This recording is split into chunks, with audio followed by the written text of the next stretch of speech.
Nothing in this world could kill Lark, Isla's ancestor, so Isla found a way to save their world from her wrath. She opened the secret portal and brought herself to another realm entirely.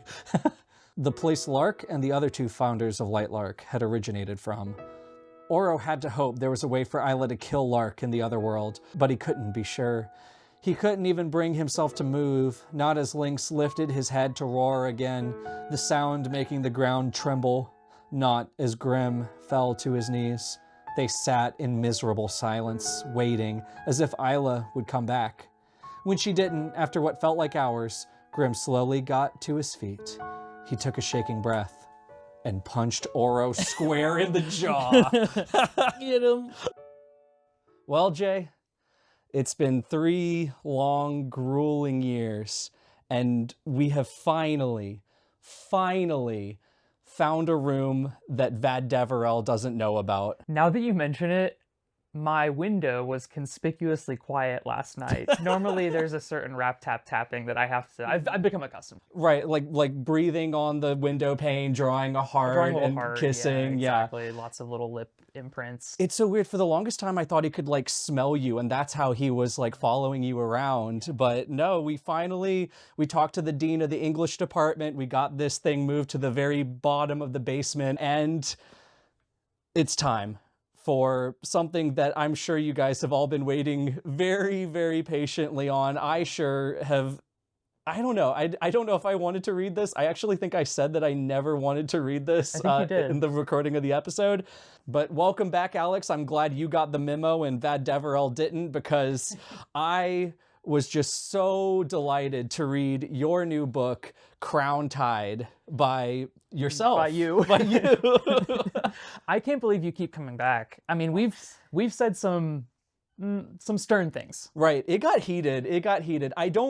I don't take back anything that I said from the Sky Shade episode. I'm already getting these confused. I don't take back anything I said, but I do feel like I was a little bit more mean than I usually am. I'm sorry, Alex, we're saying this because we're like, we've been in this club for a couple of years now. We're comfortable with each other. Sky Shade was still probably the worst book that I've ever read in terms of like literary analysis. And I loved this book. I think that this is an engoodening. It is interesting. There's so much awesome stuff that happens. You do all these cool things with creatures and emotions and magic, and you go in some places that I feel like you shouldn't have, but now that you're here, at least it'll lead to some good discussions. It's definitely got some new stuff in it, and I feel like whatever good was in Sky Shade has moved to new places within the book somehow, and likewise, whatever dark spirit was in you last year is now in me, because I could not stop thinking about the phrase that you used in our last episode, "This fails to be literature." I was just... we'll get into it. We'll get into it. It'll be so funny. Like, we both got mad at Alex Aster last episode, but I think we're going to get mad at each other this episode. We're going to fight. If this is your first time joining us, thank you guys so much. We are the SBU English Club podcast. We have been called aggressively good faith. a phrase that I am now going to steal because it's true. Please keep in touch outside of the meeting, but we hope you guys enjoy. Yeah, we have a long road ahead of us, so let's jump into the substance of this.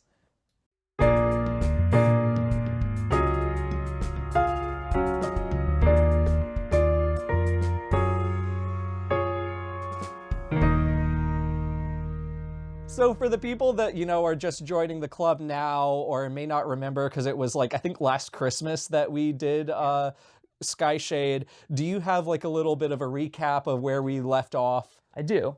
Last time on SBU, if you haven't listened to our Lightlark and Nightbane episodes, I can't fucking help you. You just have to go back and listen to them. But I'll recap Sky Shade for us now. So I have a little recap of what actually occurred in the book Sky Shade by Alex Aster. And I also have a secondary recap of like kind of our major critiques, right, so that we can see whether or not any of them were addressed in Crowntide. So, in Sky Shade, the central conflict was essentially there was some kind of traitor in the group, a wildling traitor specifically, that was in some way associated with snakes.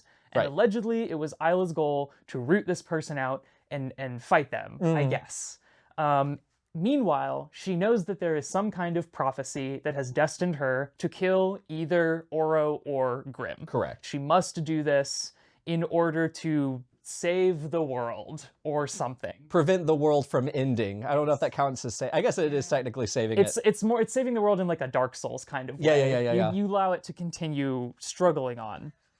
There's also, so that was secondarily. Tertiarily, there's like a death cult that wants her to kill them so that they can like join with her and then like be part of this new world order that's going to begin when she kills either Grimm or Oro. This death cult does succeed in getting her to kill them against her will. What they do is they like basically like go, I'm not touching you, I'm not touching you, until all of her shadow powers burst out of her from anger. And she cuts them down against her own will, which was kind of metal. Sure. Yeah. So Grimm and Isla finally get married at some point in Skyshade. I don't even remember that. Oh yeah, because Ida, the prophet the prophet skin book lady is the one who ordains the ceremony, and you were mad at me for not seeing why that was like really weird. Right, because you don't have to be married to understand why that's weird. I was just like, oh, a skin book? That sounds kind of cool, I guess. So in the end, the traitor turns out to be Lark.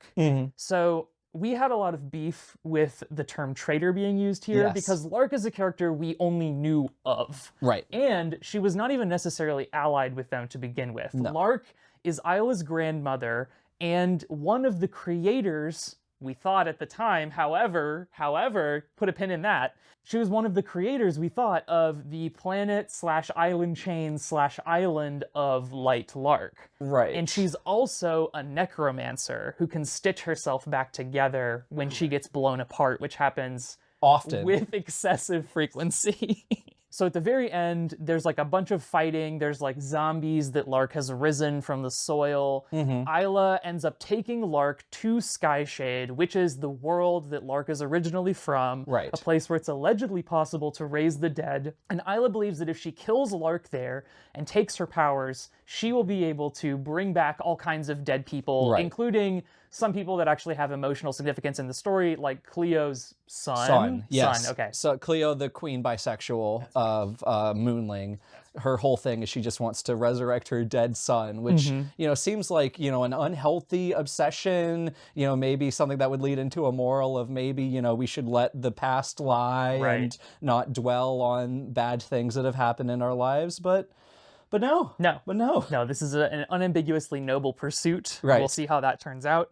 At the very, very end, Grimm learns about this prophecy that Isla is going to have to kill either him or Oro. Oro had known about this the whole time, and Grimm learns at the very end. And so we go into Crowntide with Grimm presumably being really fucking mad at Isla for not having told him this. Right. I remember, you know, really, really not liking that book in a way that just didn't apply here. So I think that's something that you were going to talk about is just like our reaction to it, which was a little terminal, a little extreme. I think that Skyshade is definitely less fun than Crowntide.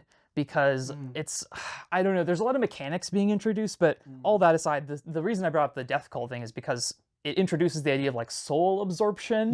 Or it solidifies an idea that had kind of been there abstractly. It's gonna be very relevant soon. So some of the problems that we had with Skyshade were, for one thing, the events were kind of like just a game of Pokemon Mystery Dungeon. You brought this out in specific to a particular like set of events where Grimm and Isla are going up some mountain, and each like floor of the mountain is like randomly generated, and there's like some monsters.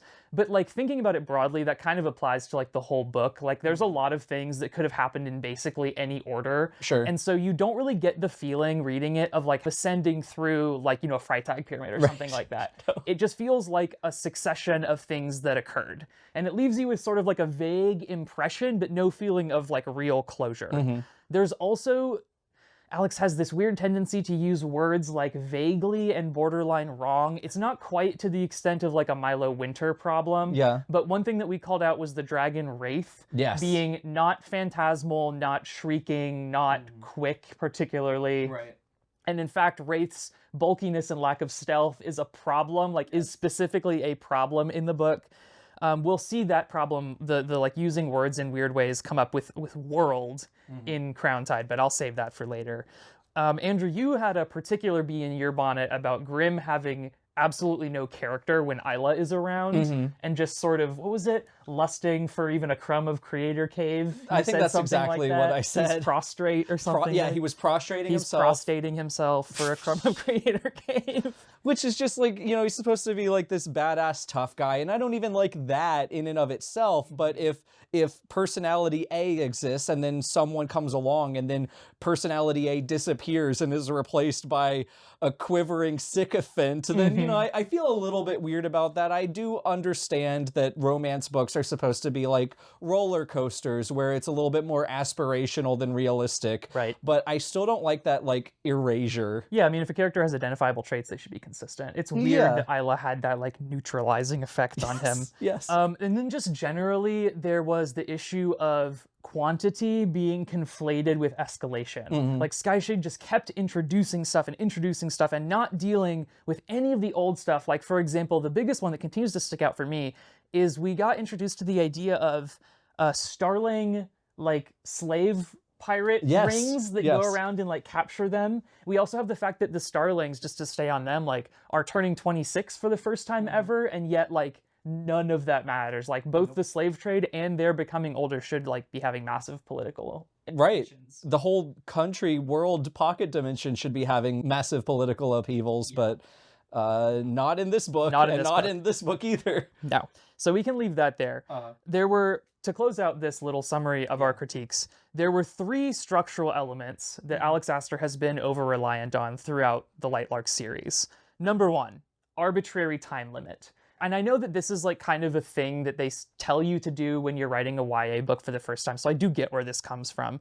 But we've had, you know, the Centennial, we've had the countdown to Grimm's invasion, we've had the coming storms, and Isla being about to die. And the problem with these time limits is not that they're there, it's that the book will forget they're there in order to like allow more stuff to happen, and then bring it up when it wants to artificially introduce tension. And that will also be a problem in this book. We also have like a new set of powerful curses every single time. You know what I'm talking about. And finally, we have like excessive MacGuffin hunting. Yes. There's always some new item and the characters have to go get it and find it. And then when they get it, it's like the key to a lock, and the lock opens only for there to be another lock for them to immediately sometimes get the next key. On and on and on until eventually this series will end 1 year from now, allegedly. Allegedly. Please, God, allegedly. Allegedly. For a lot of different reasons. Something I wanted to talk about and completely forgot in our intro is like, we have shaken hands with Alex Aster. She shook our hands very emphatically, in fact, when we met her at YALLFest. And when we weren't shaking her hand, we were listening to her almost cry on stage about how, like, she has been imprisoned by deadlines for the past, I don't know, like 6 years at this point. Yeah, and she seemed very bothered by the fact that there was no end of this in sight. Because even when Lightlark ends, there will be more deadlines. For example, for this Barbie book that she's writing now. I was gonna say, yeah, she's got her, like, adult fantasy thing coming out, and then a Barbie YA book that just got announced at time of recording. I don't know anything about it other than she posted about it, so we'll see what that turns into. Yeah, and Barbie is not like a derogatory term or something. It's like a licensed by Mattel Barbie novel. Right. No judgment on that. In fact, I think it might be pretty interesting. Could be good. I mean, if recent Barbie media is anything to go on, like, I'd say it has a pretty good chance to have like a lot of effort and care put into it. Right. So kicking off the actual summary, I have like this conspiracy theory in my head. You and I, we like to ascribe a lot of intentionality to Alex, or like imagine her interior world in a way that's maybe not necessarily appropriate for this project. But, you know, she's been imprisoned since 2019. She's been either making TikToks or writing. Please watch our YALLFest video. I really enjoyed making it. I think it's a good video.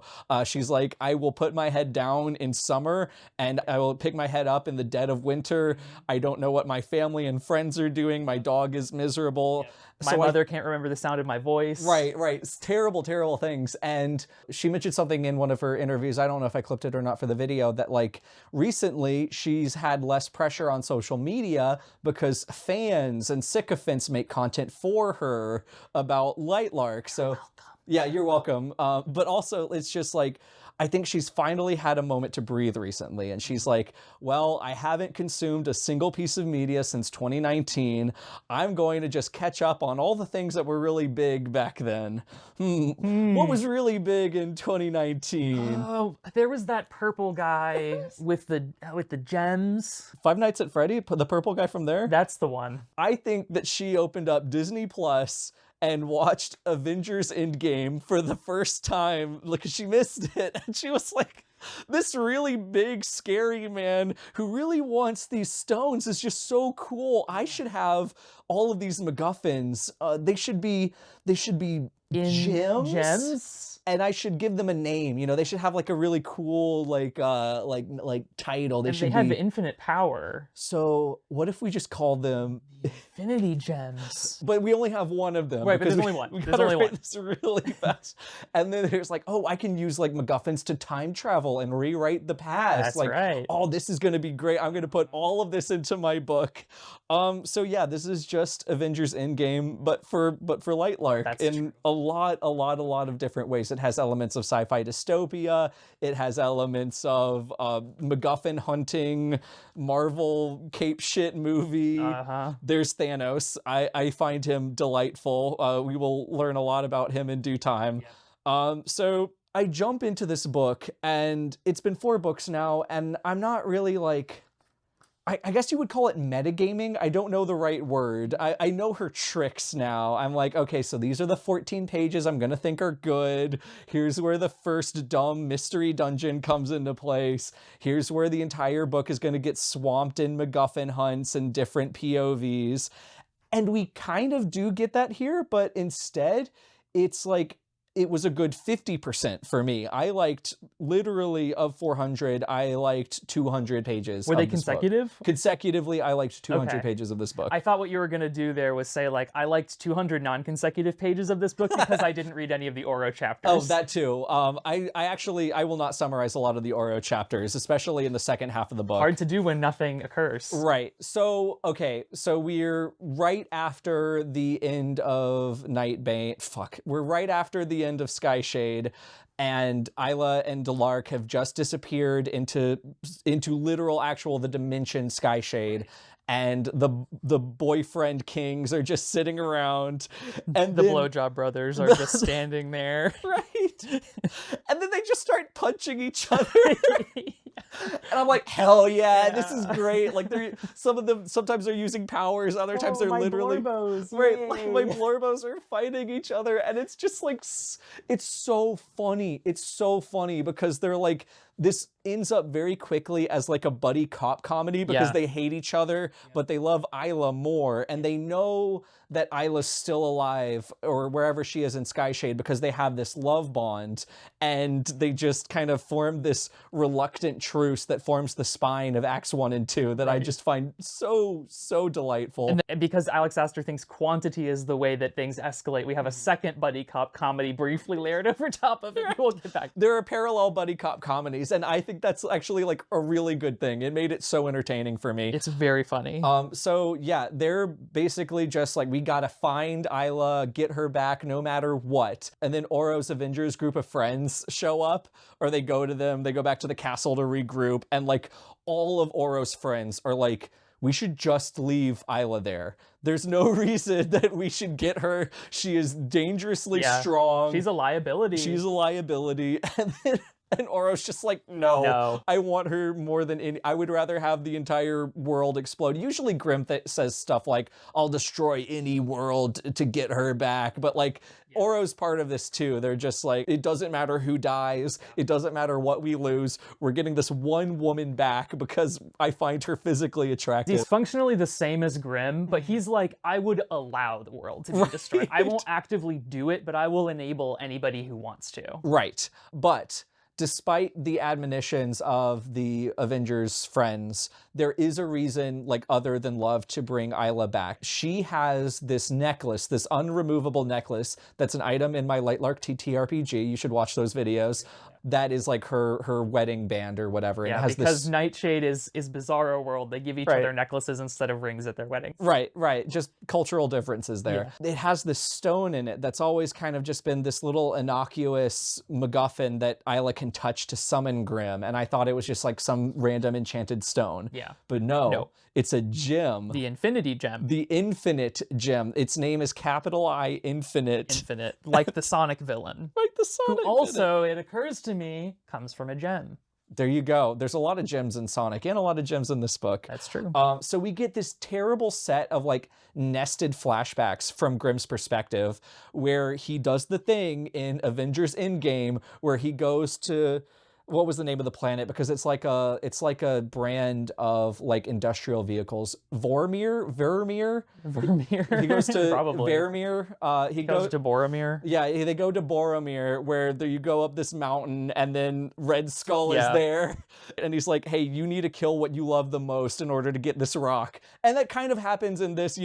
Grimm's climbing this mountain, and he gets all these flashbacks to just cutting people down. This is also a flashback, and then we get the war flashbacks. Like you said, Matryoshka dolls of flashbacks. Right, and he gets up to the top of the mountain, and then his sister Layla is there, who I completely forgot if this ever came up, but apparently he accidentally killed her when he first got his powers. She was Grimm's sister, and Grimm always like loved her and looked up to her. Right. And now Layla's just like tormenting her, like, you can't have this stone because you're not pure of heart. I don't even remember what she says, but the point is he gets the stone. He gets the rock. He gets the rock. You have to have like pure intentions, or you want to have the stone for the right reasons. And it chooses you. It's like a King Arthur thing. Like, you can't get it if it doesn't want to be got. It's actually like childish, his mentality here. Grimm's like, I want the most amazing woman to have the most amazing rock. Like, it was literally that much of thought put into it. It's really caveman logic. It's like, give shiny thing to woman. And Oro calls him out on this. He was like, why did you do this? And it's just like, give shiny thing to woman. Give shiny thing to woman. She liked me more. Right. And that's the reason that we need to recover Isla. This, I guess it's kind of a retcon. I don't know exactly to what extent. It's because it gives them like a really good reason to be extra afraid of Cronin, because they don't want the gem to fall into Cronin's hands specifically, because he rules over Skyshade, which is where we go next. Exactly. We don't want the big scary monster villain to get the infinite gem. Right. Which is kind of redundant because Isla is herself like an infinite power source at times. Right. So whatever, but I understand the logic of it. So Isla lands on Skyshade. She like crashes into the desert. Along with the necrotized body of Lark, which is ripped apart again in the crash. Like, she's just shredded. Lark is going to spend most of this novel, I would say, in various states of disrepair. Like, her body parts are kind of all over. Yeah. They consistently have to, like, gather them up so that she can keep reforming. It's gruesome. It's really weird. Oh, but Jay, is it a desert? Well, the sand is, like, all weird and stuff because it's the same color of whatever it was before Cronan did like a Thanos snap that made it into a desert. So like, for example, if you were in a forest, the sand would be like green and brown and blue and stuff like that to represent that you were once in a forest. Oh, I never thought about it like that. I thought that's what they were saying. Yeah. It was just like the remains of whatever this world was before Cronin came through. Yeah, that's the main thing. Yeah, which is really cool to me personally. Pretty interesting. I was imagining like that colorful aquarium sand that you can layer. Yeah. Okay. That's. I was thinking of who's the big guy on the little pony from Elden Ring? I was thinking of that arena.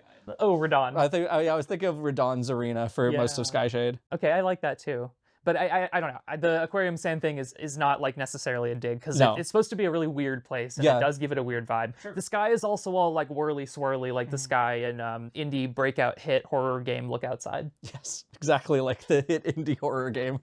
Isla can't use her powers. Isla can't use her powers. There's shade made in the air or something. There's chemtrails. Right, and that's another reason that like Lark can't reconstitute as well, is just because there's some kind of like suppression field around the planet dimension thing. Right.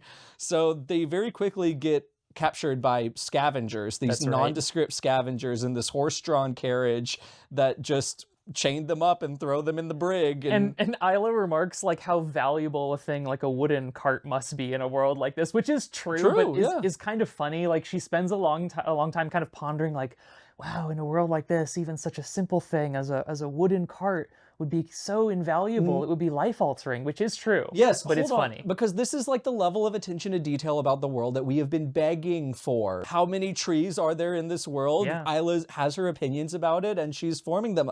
Like, I loved these early chapters. They don't lend themselves very well to summary. If Jay wants to talk about any of the scenes, we can. No. But, like, it's very Blood Meridian / pause. There's a lot of they marched on. The desert winds swept at them as they were accosted by creatures who like drain the moisture from their bodies. Yeah. And like other scavengers attack them with arrows. The scavengers don't talk to them. I really thought that they didn't even speak Spanish, presumably, which is what they speak on Lightlark, confirmed by canon. I really didn't think they spoke Spanish, but they just apparently just don't talk. So, and they seem to have like some sort of culture, like they need to jettison weight of like the people that have been killed by the creatures. Yeah. And like someone does it and then the other ones get mad at them, so that implies that they're not like completely animalistic. Not like animals, They're like Jawas, basically. They're somewhere in between creatures and human beings. Right. And it's really cool and atmospheric for a long time. And, you know, we have this Isla's trying to escape. She doesn't necessarily, if she escapes, she doesn't know where the hell she's going to go. And she needs Lark with her. Right. Because if Lark dies by any other means than by her hands, which is already hard enough, she's not going to be able to absorb her powers and do the whole thing that she came to this dimension to do, other than, you know, exile Lark. I actually didn't realize this explicitly in Skyshade, but apparently Isla specifically wants to resurrect the village full of people that she accidentally killed with her shadow powers. Which also leads us into like our first big Oro chapter. Yes. Which also gives us something that we asked for quite explicitly in our previous episode. There is so much interiority in this book. The characters spend a lot of time like not physically doing anything and just like talking with themselves about their current situation. Yeah. The downside is that it's super repetitive. So I can tell you what happens in this Oro chapter and just copy paste for basically every Oro chapter, especially in the second half of the book. Oro's terrible. Oro just sits around thinking like, oh, Isla was such a perfect little angel and he'll literally die without her because life has no purpose at all. And like, oh my God, it must be so hard to be Isla Crown. Like she has this uniquely difficult fate that no one can even fathom. And like, she needs to be taken care of by somebody like him. And oh my God, just all of that over and over and over again. Yeah, that's the entire book of Oro. But the multi-POV thing kind of works to his advantage here and there, because we can get Grim or we can get Oro depending on what the situation calls for. Yeah. The first arc is technically a MacGuffin hunt. It's technically a Pokemon mystery dungeon, but I don't know if I've just had my mind broken or there's some special sauce here,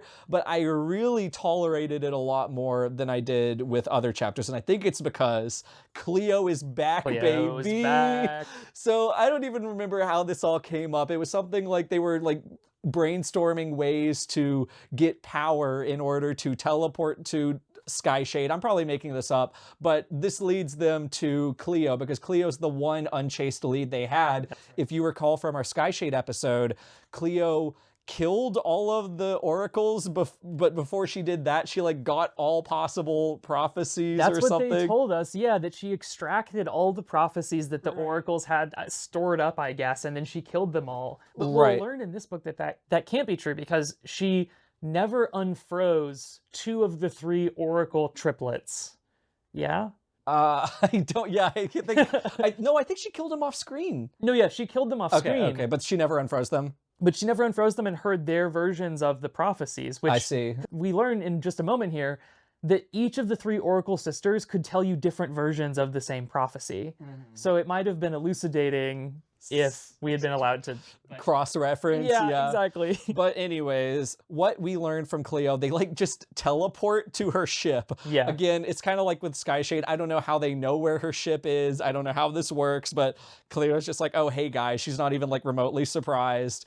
And the king boys just demand to know what she knows about the prophecy. So there is a Ragnarok event on the horizon, a war between worlds called Crowntide. Oh. Which is a terrible name for a war. Very confusing. And for a thing in general. Yeah. It's I so don't know. unclear what a Crowntide would even be. Right. Like, to be fair, like, I don't know, like, in terms of root words, what Ragnarok means, but, like... It sounds cool. It sounds cool, right? Cooler than Crowntide. But anyways, it's literally just a war between the worlds. It hinges upon the three of our love interests somehow, and it'll end with one of them being stabbed in the heart. It's kind of a variation on the same stupid prophecy we've heard a million times before. I was actually kind of confused by this initially because I couldn't tell if this was the same prophecy just now being given a name, or if this was an additional prophecy that kind of like overlapped in a Venn diagram-y way. I think it's the latter because that's funnier. That is funnier. Like, I don't know which. That's more in line with her ethos. Right. So I'll go with that. Right. So also unrelated to Crowntide, Cleo's talking about like, oh, Oro, your dad used to be looking for this MacGuffin for forever. And then Oro's just like, what is it? What is it? Can it help us get Isla? And she's like, it's not a what, it's a who. And then dramatic scene change. So I think there's going to be like a swashbuckling adventure or something. You know, maybe the fact that they're in a boat will lead itself to, you know, they spend a little bit of time on the high seas. In the high seas. But no, Cleo teleports them to the Moonling Library to get a compass. Yeah, with water in it. The water like moves in the direction of the destination, this thing that they need to find. Compass. Just a compass. But with water, and they're like, but it's magic. Right. So Grim like breaks it open and then takes the water into his skin. This was actually pretty awesome. Like Cleo gets this compass out and she's like, we can use this to find the way. And Grim is like, that's gonna take too fucking long. Right. He just breaks the compass open and absorbs the water. And he's like, it's that way. And they teleport that way. And they just go. They teleport. It just pisses me off so much. Anyways, the three of them, Cleo, Oro, and Grim, teleport to this rock in the middle of the ocean. Just like a shoal. Yeah, like literally just enough space for the three of them to stand. And they're like, oh, where's the MacGuffin? Where's the MacGuffin? And then they're like, it's down. They never expect down. Right, they never expect down. So Alex has been having a lot of spiritual issues in her exile for the past 6 years. So in a moment of weakness, I think she read the Bible and got to the part with Moses. Or she watched the SBU English Club podcast and saw the thing about Empress Teresa, because Cleo parts the seas. Yeah. They're in the middle of the freaking ocean. She parts the seas and just reveals the ocean floor, and Oro and Grim jump down. They jump down. They base jump to the bottom of the ocean. And they're prepping to superhero land when, what's this? Suddenly they feel their powers vanish. Whoa. They've entered some kind of no power zone. Right. So, okay. The scene that gets set here, I don't know exactly how it was in your head, but to me it was like, it wasn't a cavern, right? It was just the ocean floor. That's what I was imagining. And the walls were the walls of the ocean. Yes. And for miles, there are just people and creatures, modeled zombies, not technically zombies, but immortal living people and creatures chained up in this aquatic hallway. Yeah. And they're all like super evil, like crazed monsters. They're like constantly dying and then rising again and like decaying, and then all the while, as like with each cycle, they get a step closer to Grim and Oro. Right. And they're gonna have to fight off all the zombies without their powers. Right, so this is just like a prison. This is an aquatic prison of nebulous purpose. Yes. I think it'll be implied later that Cronin or like the founders used it, but I don't know, maybe. It gets implied, at least the way I read it, that Lightlark was actually not created by Cronin at all, but was rather shaped from a interdimensional prison to a proper world where people could live. But the prison part just stayed there underwater. That squares with my reading as well. So anyways, yeah, so you're just like drowning constantly. You're immortal. It sucks. So now everyone's crazy. So Grim and Oro have to take out their big swords, and then they just slash through miles of zombies. They do a little Warriors game, a little Yes. Hyrule Warriors. Yes. And It's not a Pokemon Mystery Dungeon because That's it's just true. a single hallway. it's just so a different Nintendo property that's also made out of rearranging rooms and enemy Yes. assets and smashing them together. Right. But I actually really like this scene because this is a coffee shop scene like we get in Nightbane. It's a coffee shop scene with a true. way dumber framing. The whole time they're doing these badass finishing moves and having all of these crazy like fight grapples and pressing E a bunch to get out of the grapple. Grim and Oro are going back and forth talking about their feelings and their relationship and the fact that they used to be each other's only friends. Yeah. And now, you know, they went from friends to enemies because Oro refused to not blame Grim for starting the curses and like besmirched his name. So now Grim has this legitimate beef with him, and they both know exactly how to hurt each other because Oro knows the secret about Layla, Grim's sister, that he accidentally killed, and now they're in love with the same woman but in different ways.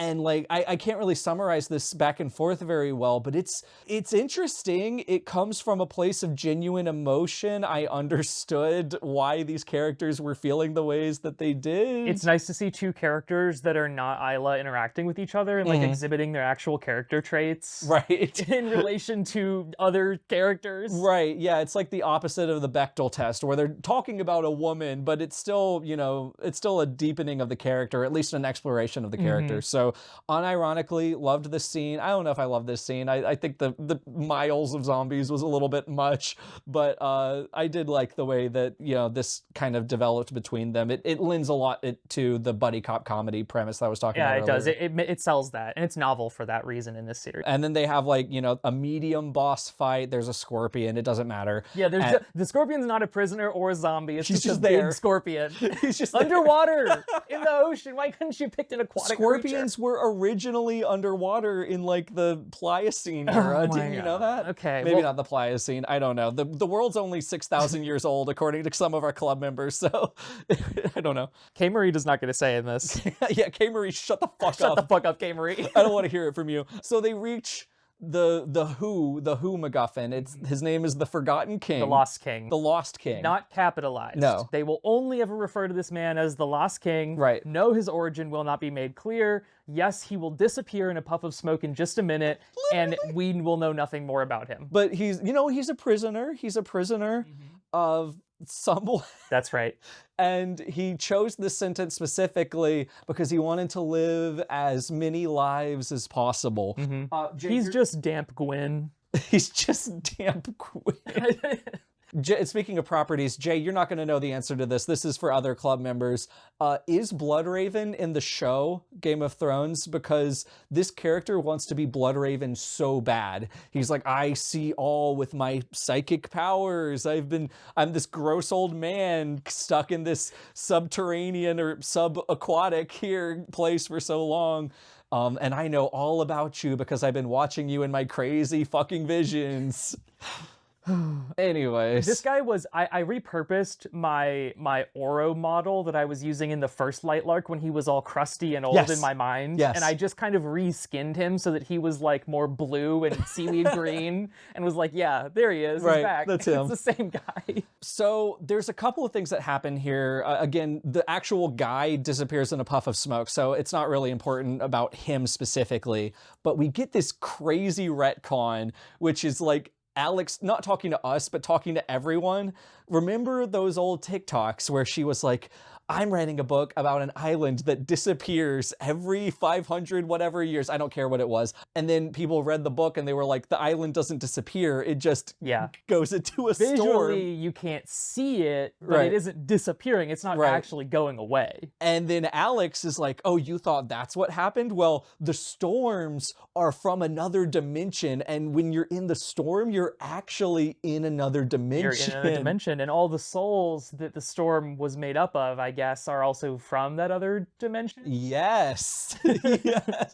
So anyways, yeah, the island does disappear, and don't you feel stupid for thinking Right. otherwise? Clearly, Alex had this all in her head, Yeah. and this is not a reaction to people's response to her book whatsoever. No, she would never respond to something someone said about her book. Right. They also get this MacGuffin called the Threads of Time. It is a golden, tangled up, old-ass piece of yarn. Yep.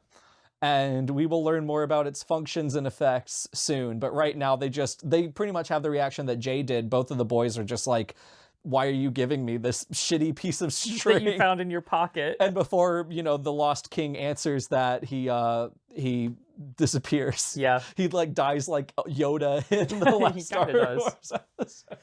There's like another action scene after this where they have to Cleo can't hold the water apart anymore, and so it starts to collapse and they have to jump up on these ice stairs. Yes. That she also makes for them, and then they escape. Right. Which is, it's fine, but it's fine. Very Cleo's, Temple of Doom. Super strong, and she's extra determined because she loves her son and wants to resurrect him, which seems kind of unhealthy to me, but whatever. I need to stop burying the lead. We need to talk about the creatures. Do we? Yeah. Okay, fine. We need to talk about back on Skyshade, how Isla and Lark, yes, after a sequence of things happening, get away from the scavengers, and they end up fighting. They pick up their fight where they left off, more or less, in the last book. Yes.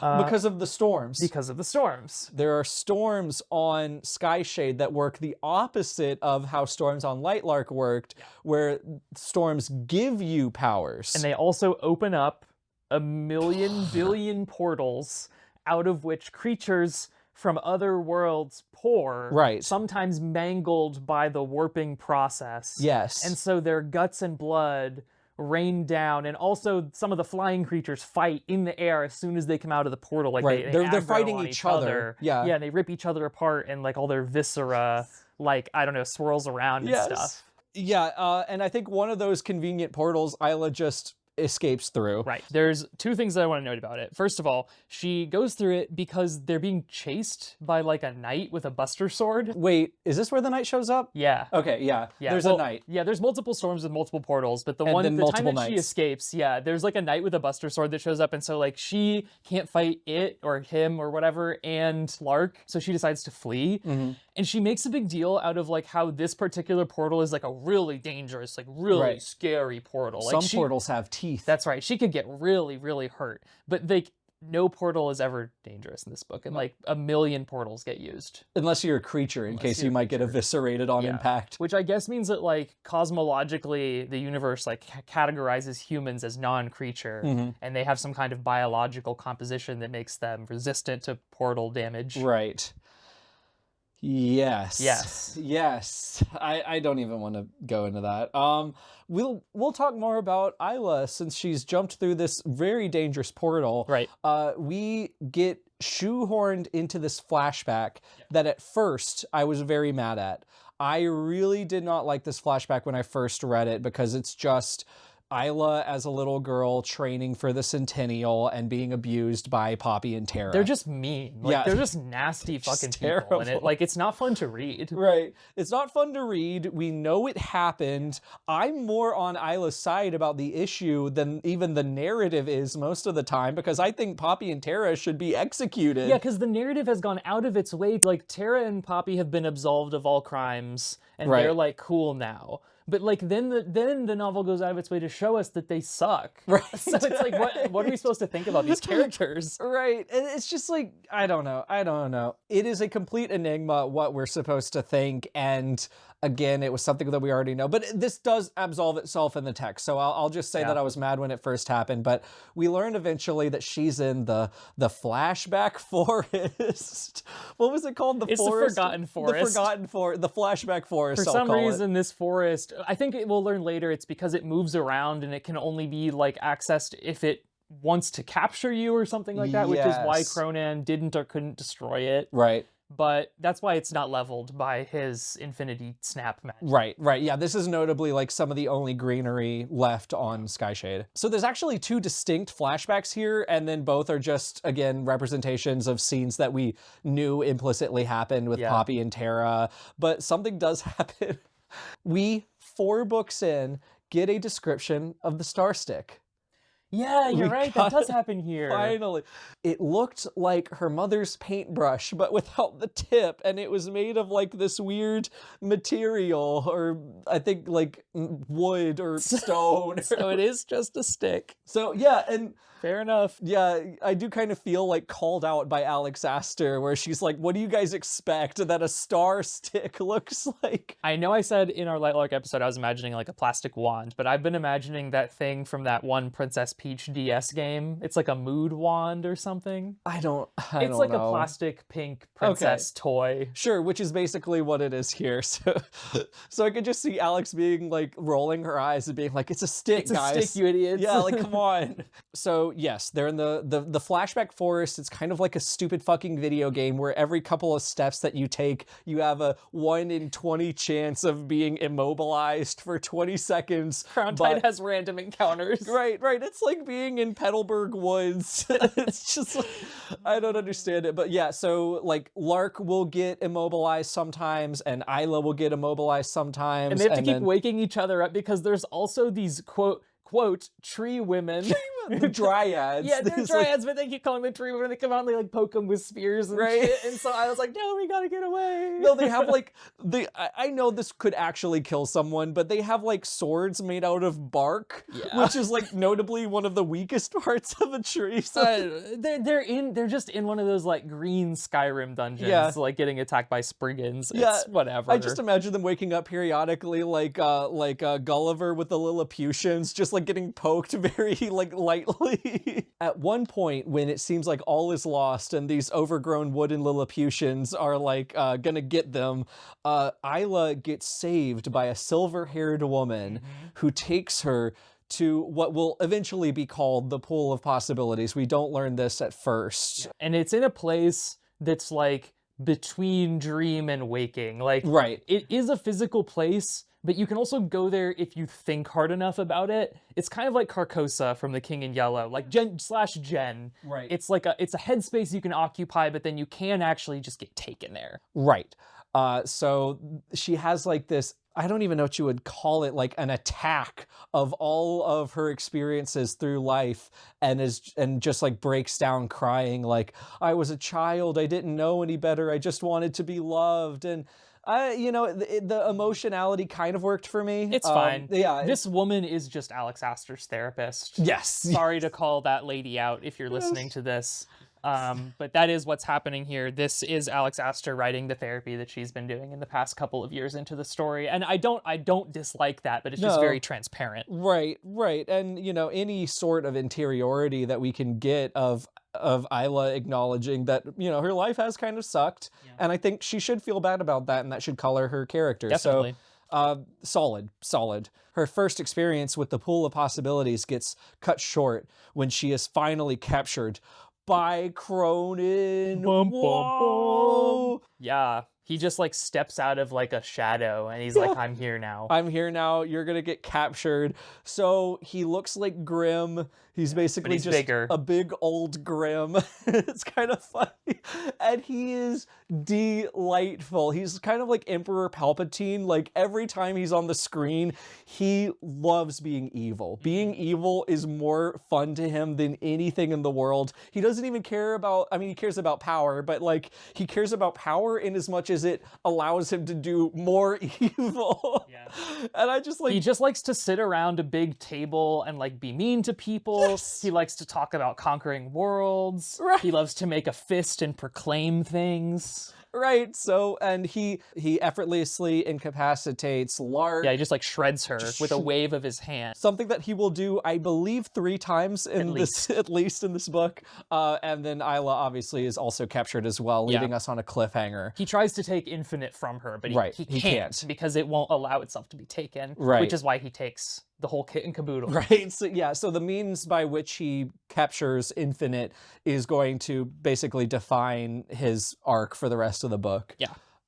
Back to the boyfriend kings for a second. Oh man, yeah. So what we just summarized happens across like many chapters that are interspersed with the boyfriend chapters. So now we're gonna go back and catch up to where we are with Hyla with the boyfriend kings for the sake of your sanity. The diegetic chronology doesn't really matter since these are happening in 2 different dimensions. But yes, this is not the actual order of events in the book. I'm just trying to compress the boyfriends and the other buddy cop comedy just so that we have some semblance of cohesion. It's not that bad when you're reading it in the moment, because there's only 2 distinct plot lines, so it's not hard to keep track of it. But if we tried to summarize it like chapter by chapter, we would all be getting lost. It would be terrible. So the boyfriend kings go to Azul for something that I really hope is a retcon, because I don't remember this. Apparently Azul's late husband was a scholar of some sort. He like knew a lot of stuff about ancient old curses or whatever. Everybody has a relative that was a scholar of something. Right. And then they just teleport to him, Azul that is. Yes. And Grimm is like, you need to talk to your dead husband right now. We need to go somewhere where we can commune with the dead. Which is a thing that they can just do and could always have done? Yes. Okay. Yes, they could always have done this. Yeah. It's a little weird because I also don't understand the place that they teleport to. Yeah, where do they go and how do they get there?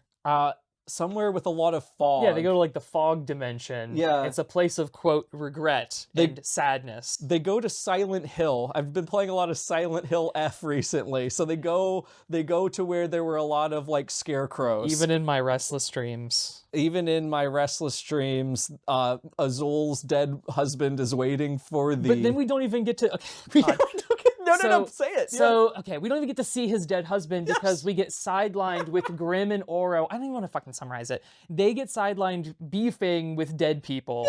And then eventually they sort it out. And Azul comes back and he's like, hi, I'm Azul, the human information vending machine. I have obtained the information. Please turn the little knob on my face and I will give you the information. And they do, and he does. Yeah, well, hold on, because so Grimm talks to his dead dad and is like, screw you, dad, I got the Diamond Infinite, and then Oro talks to his dead brother, and that goes a lot better, but then his dead brother is like, hey, how's Aurora, my best friend Aurora, who definitely didn't murder me and my wife? Who is a real person Who is a real person That's as really well. her identity. It'd be crazy if she wasn't actually it's Right. unthinkable. So... if you're wondering how to imagine Grimm's dad, what I suggest you do what I did, which is, so, you know, Grimm is like default Grimm PNG, and then Cronan is like default Grimm PNG with like the saturation turned up, and he's like 200% bigger. You can make Grimm's dad like 150% of the Grimm PNG. So yeah, the information that they get is that there's a pool that can be turned to a pool ordle, but they don't know how to do that yet. And that's the point of the whole scene with... The pool is one of many pools. Right. That was formed when the mother of the Oracle sisters was killed and the water of her lungs was sprinkled in various locations. Which is just so crazy. Kind of... it would, in a different book, it would be awesome. Can science side of SBU tell me if you have water in your lungs normally? I don't. Maybe she drowned first. Okay, drowned. Yeah. Okay, they drowned her and then took the... it's like foie gras. Somehow Oro and Grimm end up fighting again because they always will do this. They have the same laser beam fight they've had in previous books where it's like suddenly they're flying around. It's hard to picture, and they're just like blasting each other with yellow and black rays respectively. But then this gets interrupted, not by a portal, not by a bolt of lightning, but... an absence. An absence. Just like when Knuckles stopped sensing Brazil in The Legend of the 10 Elemental Masters, they have both simultaneously stopped sensing Isla's love bond. Bum, bum, bum. So like, this is crazy. Isla could be dead, but she's probably not, because it would have had a big impact on Grimm. Grimm would have died. He would have straight up died. And thereby would have Nightshade and Wildling and Starling all died. I was wondering about that. I was going to run this by you because so Grimm certainly would have died. Right. But Cronan, who is the oldest currently living ancestor of the Sky Shades, not of the Night Shades. Right. Is the Nexus tied to him then? Like, does it default to him? And the same thing for Lark with the Wildlings? So, like, would they even die? I don't know. I don't know, Jay. I don't think so. Well, no, hold on, because to what extent is Cronin really a Nightshade? Like, he's like Grimm's ancestor. like That's like the whole thing. I don't know. It doesn't matter. Shut up. Shut up. Shut up. Get out of my head. Yeah. Okay, so yeah, we get a POV chapter from Isla that confirms that she intentionally severed the love bond, which is a thing that she can do because she has a flare that can just nullify whatever power she wants. You are so underselling this. You are unbelievably underselling. This alters the entire world. All right, okay. What out from underneath us. Is this like an everything proof shield? No, okay. So what she does, so she can break curses, right? We talked so much about this in our previous episode. Right. She can even nullify other people's curses if she wants to do a thing that their curse is preventing her from doing. Yes. So what she does is she conceptualizes love as a curse. She takes some advice from her therapist and she's like, I'm gonna like take ownership of this language. Right. And she's like, love is really a curse. And that allows her to break the love bond without actually falling out of love. Right, emotionally. With Grim or Oro. Right. But this raises a massive question about what a curse even is. Because clearly a curse is not defined as such by a caster.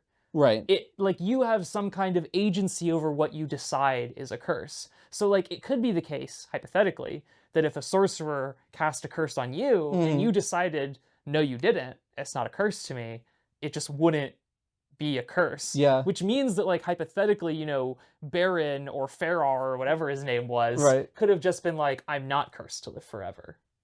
He could... No, I'm not. I'm not. What I love about this book is...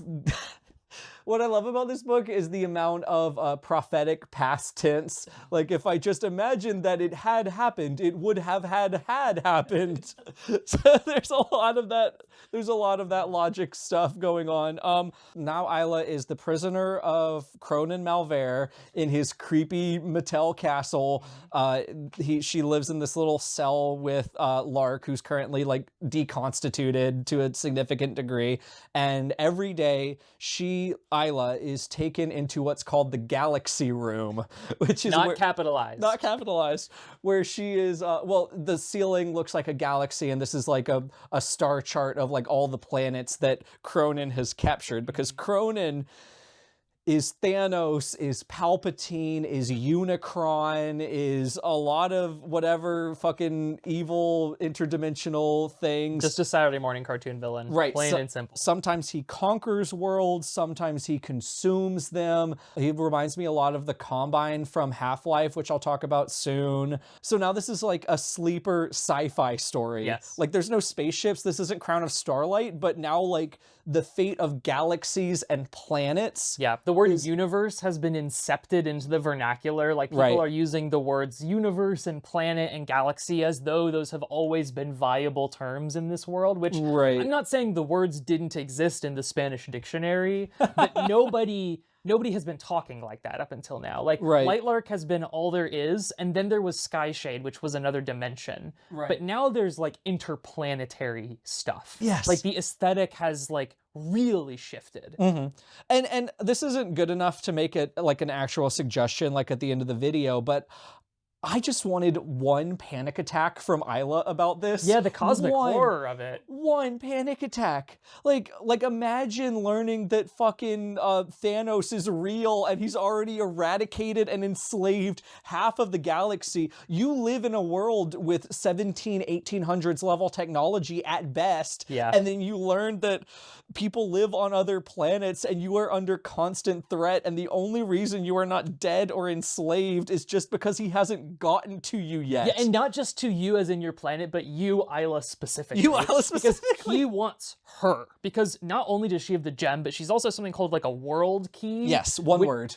One Capital word. W. Right. So Lightlark is apparently some kind of like choke point intergalactically. Yes. And he needs to use her to either destroy / consume or enslave Lightlark so he can then branch out into like World 2 or Right. whatever. Talk about cosmic horror. He doesn't even care about Lightlark itself. Right. It's a way station stepping stone, for his broader plan. And this is where it's like the Combine is the Combine where this empire that had just like Kafkaesquely enslaved tiers upon tiers of dimensions, they can teleport interdimensionally, but they can't teleport intradimensionally. And Cronin seems to have the same limitation because he can teleport like interdimensionally, interplanetarily, but he still has to do like a ground assault, like a classical like army. He has these knights with swords, but he's conquering planets. So it's just so fucking crazy that this is happening right now. The scope is really hard to keep track of, but in like an interesting way. Right.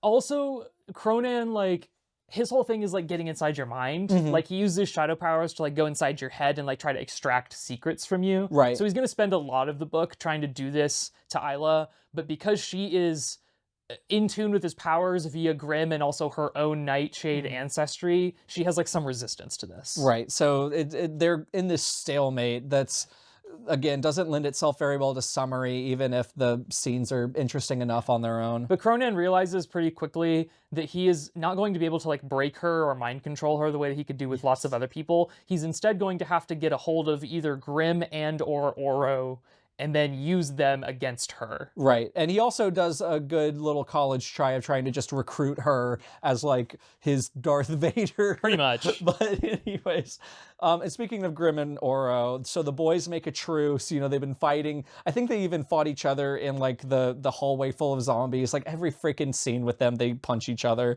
And they have something of a heated rivalry. Right. They have something of a heated rivalry, which I wish it happened because they have such good chemistry. They go their separate ways to do some more investigations. Oro starts to experiment with the threads of time, which they have not found a purpose for.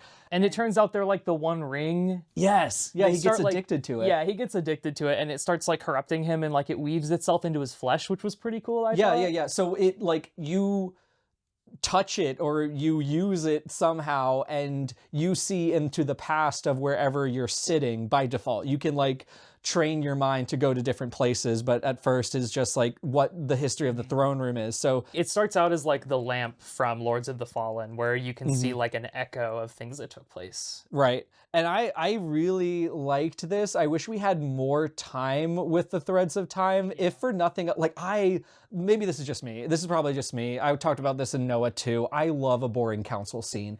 And like Oro spends a lot of time going thousands of years back and like going to Horace Reyes, his ancestor, one of the founders of Lightlark, seeing his court sessions. And like they say that he's learning a lot, but we don't necessarily like learn exactly what that is. I'm with you on this one. I think that's a missed opportunity. It would have been bloat. I understand why it's not in the book, but me personally, Andrew would have thought that would be pretty cool. So he gets addicted to it, though. It's very like One Ring. He turns into a little Smeagol, and like Inya has to drag him away, and like he nearly kills his little friends. He's like, if I'm angry, it's your fault. Right. So then back on Grimm, the augur is back, baby. Let's go. Grimm, I don't know how he does this because the whole point of them finding the augur in the first place is you couldn't teleport there, but Grimm teleports there, and the augur is like... And he doesn't even need hearts. He doesn't even give him hearts. Grimm's made plenty of hearts for one lifetime. Sure. So he basically gets the same spiel about Skyers that Isla got in Skyshade. Apparently Cronin has a very specific Skyer, which I like and I don't like, because this is the only implication that we get of this, but does that mean that you can just invent your own personal Skyer? Yeah, it seems like it's a language that can be written in. Right, but you can create neologisms in it. Yeah. It reminds me of that one episode of Smiling Friends. There was this really neat world building detail about the fact that the king of the Spanish king had invented a prayer. Like the word inventing a prayer is just so interesting to me, both religiously and linguistically. And just the same here, like a personal Skyer, like I could just like draw some lines on a page. I'm like, this is my magical symbol that makes me immune from the suppression field that prevents me from using powers. Yeah, I guess you can. It seems like a system where you can combine various elements. It's right. A bit like poems. It's like poems. Everything's like poems. Also, Skyers are just tattoos now. Yes, They definitely were not tattoos before. I mean, there were tattoo-ish elements of them where you draw them on your skin. Right. But like the idea of like, oh, getting a Skyer and like having a Skyer that like has emotional meaning for you, and like Isla giving herself a Skyer like on her hand later, where she's like, this symbol, right? It like represents who I am. Right. So while Oro is doing his little thing where he gets addicted to the threads, Grimm is searching for Cronin's Skyer, because if anyone can find it, the augur says, it's you. He now be gone. And while all this is happening, you know, the torture scenes with Isla are continuing. And this gets confusing to me because there's so many hypotheticals in this book. All these scenarios and all of these visions play out. Some of them are flashbacks. Some of them actually did happen. And Cronin, like, shows her this clip channel of, like, her being super evil and powerful, and he's like, wouldn't you like to be this evil and powerful? And it just stalemates from there. Isla's not evil, and it's just, I don't know. This book is so obsessed with like AUs and permutations and like, yeah, just what ifs. Maybe she watched Marvel's What If on Disney Plus as well. Right. Because like there's Cronin showing her all of these visions that may or may not be real. There's the pool of possibilities showing her all these visions that like could occur. Other characters are soon about to get access to their own versions of the pool and see different realities and futures, and then there's like the threads showing the past, and oh my god. So, which is just so fun to me. It's it adds a lot of bloat, but I do like that these are technically explorations of things, you know, and emotions. We might as well, because we're already untethered from space. Like, we've already had this problem even before there was interdimensional and intergalactic stuff, where because every character can just teleport anywhere, nowhere feels like any place at all. And now, no time feels like any time either. Right. Everything is just completely theoretical. Yeah. Speaking of the pool of possibilities, Isla learns that she can go there and like restore her mental strength like a Pokemon Center. So that's another reason that she holds up so well against Cronin's torture. Somehow thereby, and I'd like it if you knew, and I don't, she can connect Raylo style. I was just about to ask you how this happens. Okay. It's definitely related to the pool, but suddenly she can like go to people's dreams. I was like, oh, this is just going to be Cronin manipulating them, trying to lure them to Skyshade. Ooh, I wish that had been the case. But it is not, dear listener. It is not. Sorry, friends. Sorry, club members. Isla appears parallel to Grimm and Oro in dreams. Grimm has a sex dream, and Oro has a romance dream. It's like that part of Rocky Horror Picture Show where Frankenfurter seduces them both individually. It's really sad, honestly. These make me sad because every time she has a Grimm dream, they're like very erotically charged. And every time they have an Oro dream, Oro wants it to be erotically charged, but Isla definitely doesn't. Like, she likes this, I can't even call it a slow burn because clearly they're not going to get together. Right. It feels sad. It's just very sad. It's doomed. It's very from sad. Oro's perspective. Oh, doomed romance. That would be a great way to take and this. Like, those scenes are sweet. In a way, I prefer them because they're not just like bodice rippers. Right. But also, I feel so bad for Oro. I do feel bad for Oro. Anyways, they both realize that they've had parallel dreams, and it's a little awkward. But yeah, because Oro's like, so did you and Isla in your dream? And Grimm is like, yes. And Oro's like, oh damn. And then they just like experiment with like the new discoveries that they've made, and Grimm learns that he can combine his portaling ability. There's a new layer of the magic system now where you can combine MacGuffins with your existing magic powers. No, this is awesome. This is like those old like Flash games where you could like alchemaically combine. Yeah, I used to play the VeggieTales one of that all the time. Yeah, you combine, I don't know, fire and wheat and you get bread. You know, it makes a certain level of sense. It makes a certain kind of iPhone sense. They need to do this because like the portal that they found in the tide pool is inert, and the only person that would know how to reactivate it is Horace Ray.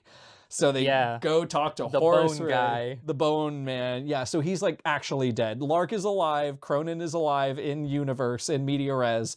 Horace Ray is dead. I kept waiting for them to bring him back because it felt like such a weird omission that like one of the three parallels, he just is dead. Well, doesn't that just mirror? Yes, doesn't that just it mirror does. your interpretation No, of I the... like it. I like it. Like it felt weird at first, but like it makes a lot of sense. It squares very much Of with the course, level of interest. he is an absence. He's absence embodied. He's So a it's- nothing. So it's another vending machine exposition thing. Horace Ray doesn't really have a lot of personality other than being old and wise. Yeah.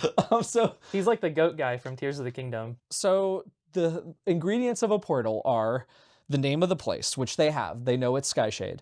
Portaling ability, which Grimm has. A living piece of the other world, which was the most interesting part of this to me, because I was so sure that they were going to like dig up Rimlar's corpse or like find a zombie, because they mentioned in the zombie prison underwater thing that some of them seem to have come from other worlds. Yep. So maybe one of those guys was from Skyshade and they just throw different pieces of genetic material into the portal until it works. And then Great Sunling, Nightshade, Wildling power, in addition to just great power, period. So those are the ingredients to a portal. He gets the information, he leaves, and they're like, okay, what living piece of biological material are we going to get to make this portal? Well, the God Boner, of course. Oh no, you silly, silly. What is more organic than a ring that contains a storm with creatures in it? You know, now that you put it that way.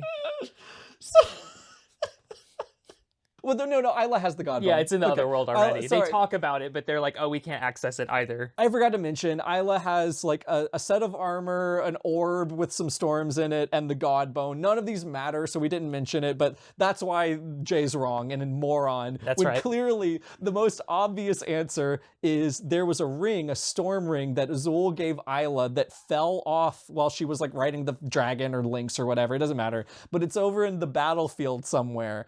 So Oro rides Lynx and Grimm rides the dragon, and they triangulate the scent and they get this stupid fucking ring, and that's all there The is real to reason it. this scene is there is so Alex Aster can deflect accusations of forgetting about the animals. That is the real reason, if we're being honest. Well, no, there's a real story reason that the animals haven't featured, and it's because they're just so depressed because they love Isla so much, and seeing her in trouble just like makes them catatonic. So that's That's part. the ring, but what about great power? Great power. Where are they gonna get that? Cinder's back, baby. Remember the 12-year-old girl from book 2? Who was like, I'm really powerful. Right? She was, I don't know if like the little cousin or the little sister, or like, it's not like a mother-daughter, but like Marin, the leader of the rebellion that wanted to kill Oro, is like watching her as the whatever responsible Some adult. kind of guardian figure. Right. So yeah, Oro and Marin have this really awkward encounter where they were like, "Weren't you trying to kill me earlier?" And it's just kind of... They make peace. Yeah. They're like, that rebellion stuff, water under the bridge. Cinder doesn't like Grimm because Grimm is mean, and Cinder rides a dragon because She's a child. she's a child. And the dragon is a Disney animal. They use Cinder as a battery. In between these scenes, Grimm is just exploring, looking for the Skyer, and I'm surprised this wasn't the first place he looked. Not that I'm some kind of genius, but like, you'd think if he was going to fly around, he'd start from a familiar location, like his mansion, and notice that the hedge maze is in a particular shape that he just carves into his skin wantonly, and it works 100% no problem. Everything is in place for Isla's grand escape. So Andrew, Alex Aster is watching our videos. 100%, no doubt about it. There was the creatures thing. Yes. That's impossible to ignore. Impossible. There's been other stuff. Yes. But this is the smoking gun. We said in our last episode, why does Isla not use the feather that she believes puts her in touch with the soul of her dead ex-friend to unpack some shit? Right. I was like on the verge of tears when I was talking about it, because it was just like so crazy that Isla didn't just be like, hey, one time, either she was like sad or mad or had some emotion, but she goes straight to the vending machine for exposition. Exactly. No longer. No longer. Now that Isla has one, at least the pool, maybe also the dream thing. I don't know how that works if you can do it with dead people. I have no But idea. she has at least the pool. So she can talk to people in various past versions of their lives. Yes. So she goes and she talks to Aurora. Yes. And I don't have much to say about this scene, but I have to mention that they talk about their complicated past. It's kind of cathartic in a way. Yeah. And it's nice that it was included. Yeah, characters talking about their feelings in a quiet moment in a way that made logical sense. And Aurora says something at the very end. She says, it wasn't all pretend. And nice. it leaves it at that. In a lot of ways, both positive and negative, maybe unintentionally, Alex Aster has really learned the value of understatement. And here, I think it's leveraged extremely well. It's kind of like what you were saying about, tell me about what you found in the woods in Age of Scorpius. That's true. It's one sentence. It doesn't say a lot, but it carries with it just a little bit of weight, implies a connection that is deeper than just what's on the text. And I'm glad it was in there. It's also some productive ambiguity, because you could read it as it wasn't all pretend, or you could read it as it wasn't all pretend. Right. So, like, probably some of it was pretend, if we're being realistic. Yes. But So she was literally pretending to be a 12-year-old girl. Exactly. But even Aurora couldn't help but, like, be a human person at the end of the day who made a genuine connection with this person she spent a lot of time with. Right. So, and speaking of, like, moments of emotional resonance, that I just feel like the narrative has just been clanking and clanking for 4 books, and then finally we have a really nice ding that feels nice. This is why I'm not pissed off about the flashback anymore, is one of these pool of possibilities moments mirrors that flashback. Like, the first line is Isla asking, where's my mom? And, you know, in the flashback, Tara's like, your mom is dead and I fucking hate you, so get beaten by this sword, idiot. I'm the bad cop. And Poppy's like, I'm the good cop. Right. And then and then this hypothetical, Isla's like, where's my mom? And then her father, who is alive, is like, oh, don't you know? She's at the grocery store getting food for your big day. You're going to choose your own animal companion. And it's, you know, it's a little saccharine, but it's supposed to be saccharine. It's supposed to be nice. And it does kind of work. Like, Isla's life does kind of suck. And it is sad to see, you know, this thing that could have been. And from a world building perspective, like, it really makes you appreciate that the wildling culture has just been decimated. Like, all of this could have been if only the curses hadn't occurred. It works. And Isla spends a lot of time in these hypotheticals, and this is where it starts to go back to atonal, where she's like, what would happen if I didn't kill the village? And then the narrative starts to gesture towards something I just really hate in books like these, like relative morality. So let's say that there were 100 people that Isla killed by accident. And she goes to the pool of possibilities and is like, what if I didn't kill them? And then it's like, well, if you hadn't have killed them, then your powers wouldn't have come about in the same way, and Grimm would have not been able to stop the Drex, and they would have died moments later anyways. So, like, I really hate doing this. I really hate being like, would you rather kill 100 people here or have 1,000 people die there? Like, the trolley problem. It is the trolley problem. It's like, would you kill 100 people directly or permit 1,000 people to be killed indirectly? Right. Because are you Grimm or are you Aura? Right. Because what it does,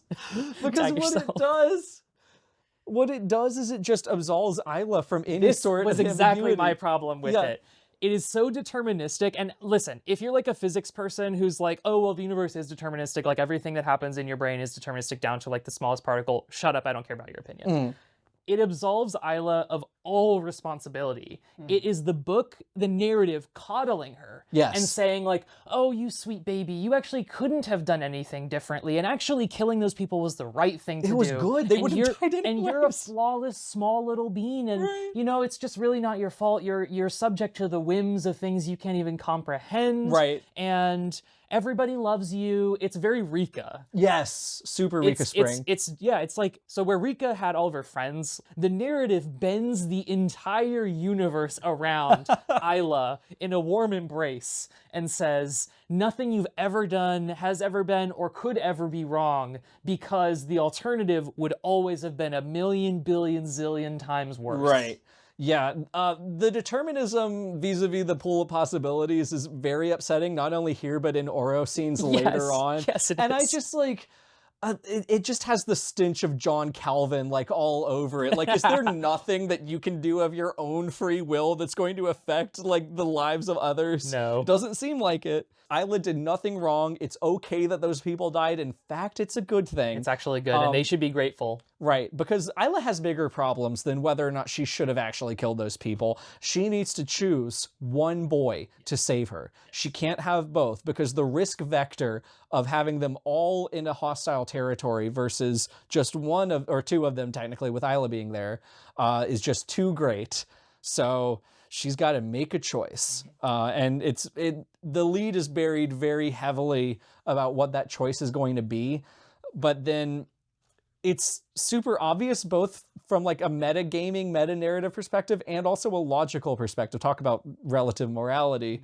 Oro is an origin, so he controls all of Lightlark through the Nexus curse. So should anything befall him, everything is going to explode. So forget Isla's emotions here. There's no reason that he would ever be chosen as the one to go over. But anyways, and then of course there's the metagaming reasons. Like, not only is Grimm the obvious boyfriend choice, but he's the one who has some kind of emotional connection to Cronin, ostensibly being his descendant. Ostensibly. I mean, within the logic of this book, where we're supposed to think that Isla and Lark being related means something, right? The same is definitely true of these two. So of course Grimm is going to be the one who comes through the portal. Yeah, of course. So, setting the stage. During a torture session in the Galaxy Room, Isla gives this awesome hero speech and summons her husband. She's like, oh, Cronin, inside you're broken because you don't believe in love. You think love is bad. Well, my love is infinite. Get 'em, boy. And then Grimm shows up and fights a bunch of the knights. And then there's this crazy thing. It's just a big magic fight scene. But oh no, Cronin's just too strong. He grabs Grimm with his Emperor Palpatine powers, like the end of episode 9, where Palpatine grabs Rey Skywalker and whatever his fucking name is. Kylo Ren? Yeah, Dionysus.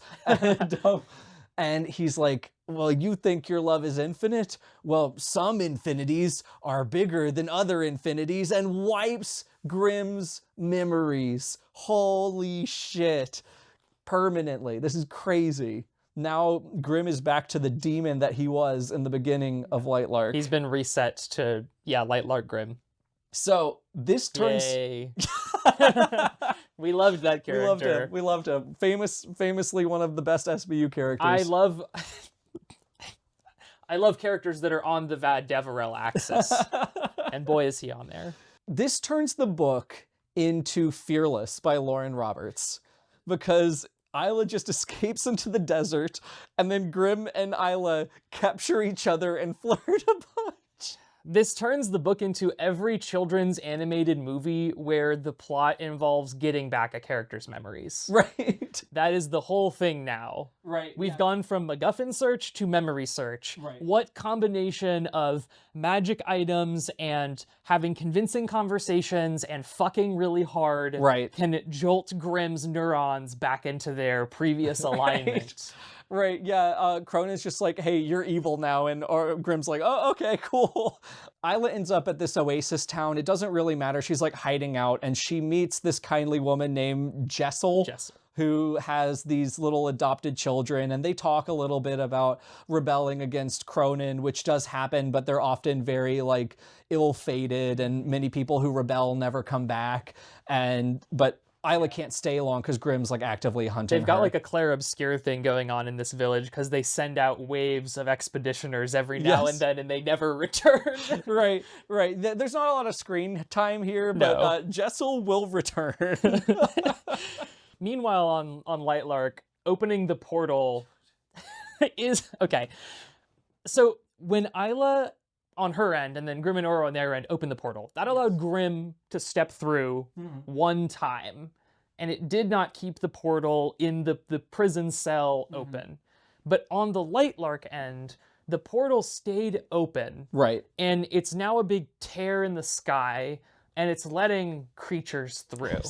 there's like a bunch of creatures that are just pouring in, and so the Avengers, Oro's friends, have to like assemble and fight creatures now until the end of the book whenever nothing's happening on Oro's end. Right, but there's endless waves of like creatures, so it's kind of a tower defense game. It is. Has Alex Aster played, I know you don't know what I'm talking about, but audience, has Alex Aster played the Half-Life series? Because that's the Resonance Cascade in Half-Life 1, the accident that kicks off that, is what brought in all of the alien creatures that you fight through the game and eventually gets the attention of the evil Combine Empire that enslaves and like harvests the Earth. Okay. So like the comparisons here are very interesting. I know that's not like the most complicated original plot in the world, but it's a little weird. Yeah, I mean, Lightlark is such a weird composite of ideas from media. It's hard to say which exact things Alex plucked things from, but she does really feel like a sponge for pop culture. Right. I choose to believe that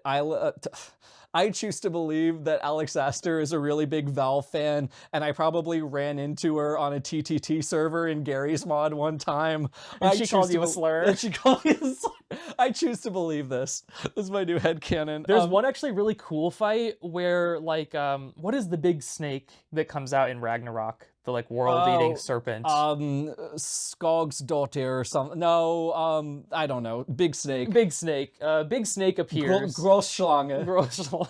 I think that means something else. But that shows up and it, like, eats Enya. And then Oro's like, no, I still have guilt about being mean to you when I was possessed by the threads. So he Jonah's in there and then rips it apart from the inside and like, and then like Enya like shakes off all the digestive fluids, like, and she's like, I'm good. Yep.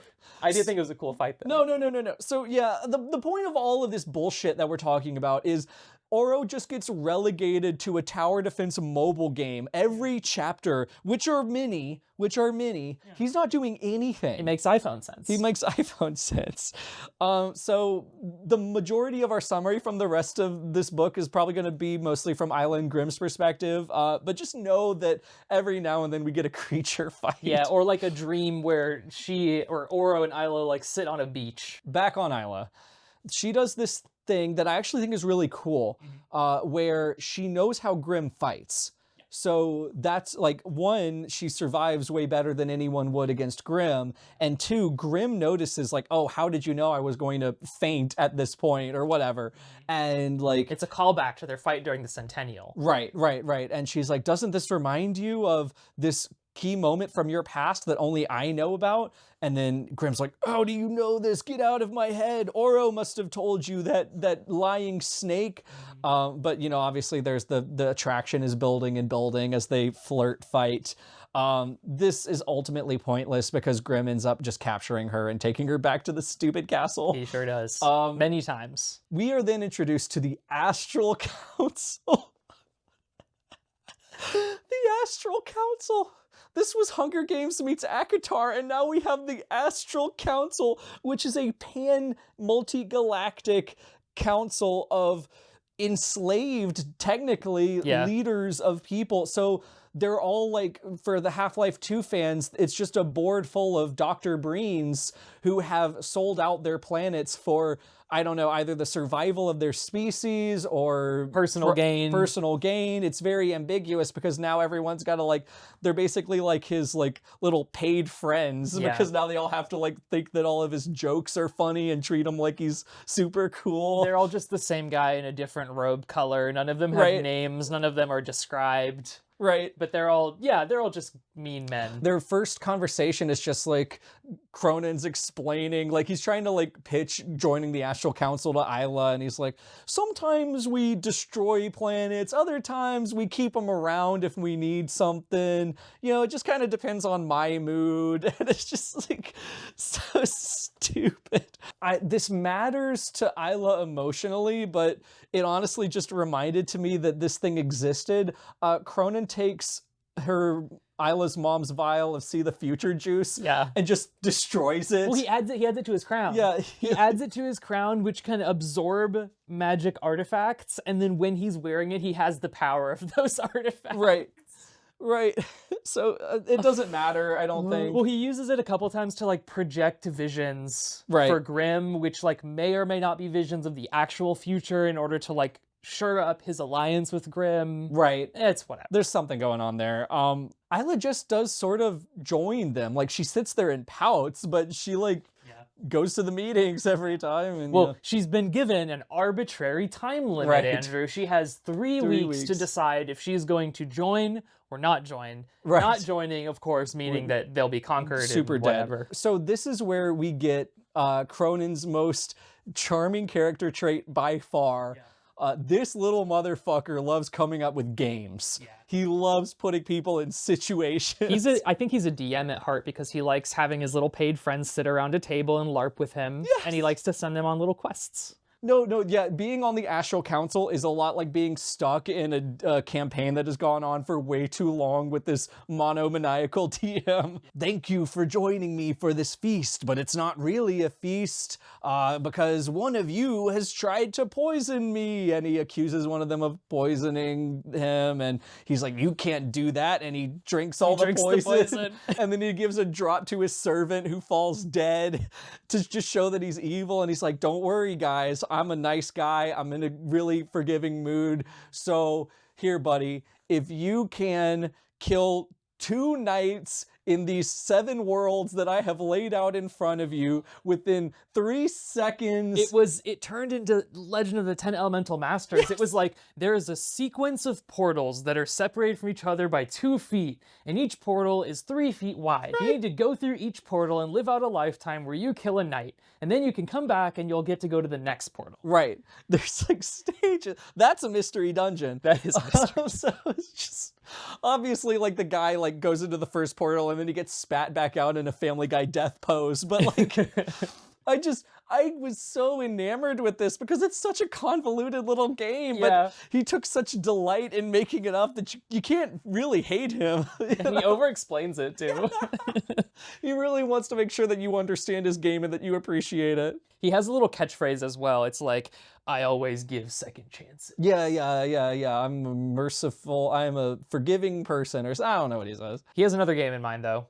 What's that? And that's sending Grimm to find the pool of possibilities. Yes. Because, like the gem, the pool can only be found if it wants to be found. Right. And Cronin has tried to find it and failed. Right. But Grimm, something is like different, and so maybe he'll have more luck. Right. Has some kind of inroad with Isla, because I think he does know that Isla has been to the pool of possibility. He does. There's some element of subterfuge there. Grimm will always be wondering whether he's serving Cronin or just actually getting close to Isla as he plays guard for her. Yep. And meanwhile, Lark is just sitting in the prison. This is a tremendous missed opportunity to me, not in the same way I was like offended by the feather thing, but like she loved Cronin and she loves Cronin, as we will learn soon. And like she just sits there and mopes, and I know that she hates Isla, so she isn't really inclined to like have a heart to heart. And she's actively dying. Like her regeneration is not as fast as it was on Lightlark, and with her body parts being separated, like the implication is that eventually she'll just actually die. But you have to wonder, like, you know, what's her head at? Like, what is she thinking? And we really... She's thinking, ow. Yeah, she's thinking, ow. Well, that's kind of the problem. But there is a little bit of, like, conspiring to escape that Isla does with Lark, because Lark wants her feather. Yeah, because as you said, the feather is a Horcrux. Right. And so when she gets the feather later, it'll, like, help her speed up her regeneration. Right. And there was actually a pretty interesting scene where, like, so obviously, like we've established, Lark can regenerate. So Isla's just like, hey, can I have one of your ribs? And snaps... Very, very biblical. Yeah, snaps a freaking rib out of Lark and stabs a guard in the neck with it to escape. And Grimm captures her and takes her back. Yeah, it's kind of a nothing scene. It is truly a powerless moment. He has the feather for some fucking reason. I don't remember why. I think he just had it by happenstance at the end of the last book. Right, I think that's true. And he will later just give this to Lark as like trade for her blood. So like his Skyer gets infected or something, or he has some kind of injury that needs healing.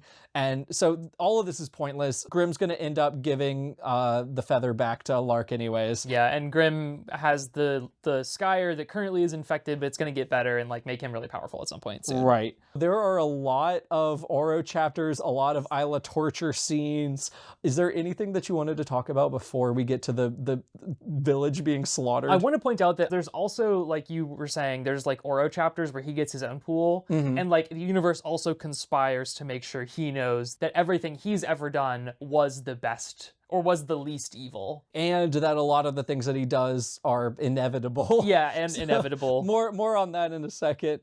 Yeah, so Oro continues to fight monsters. Isla continues to be tortured and go to stupid board meetings, which again, I call them stupid, but stupid/pause. Like they were just, I was clapping my hands like a little boy every time the ASTRAL council showed up on screen. Cronin makes her roll a druid. Yeah, and he dresses her up in like these weird, like revealing costumes. Yeah, one of them's like a little black nothing dress. Yeah, so imagine Norman Bouton as a DM with the powers of Thanos, and you get Cronin.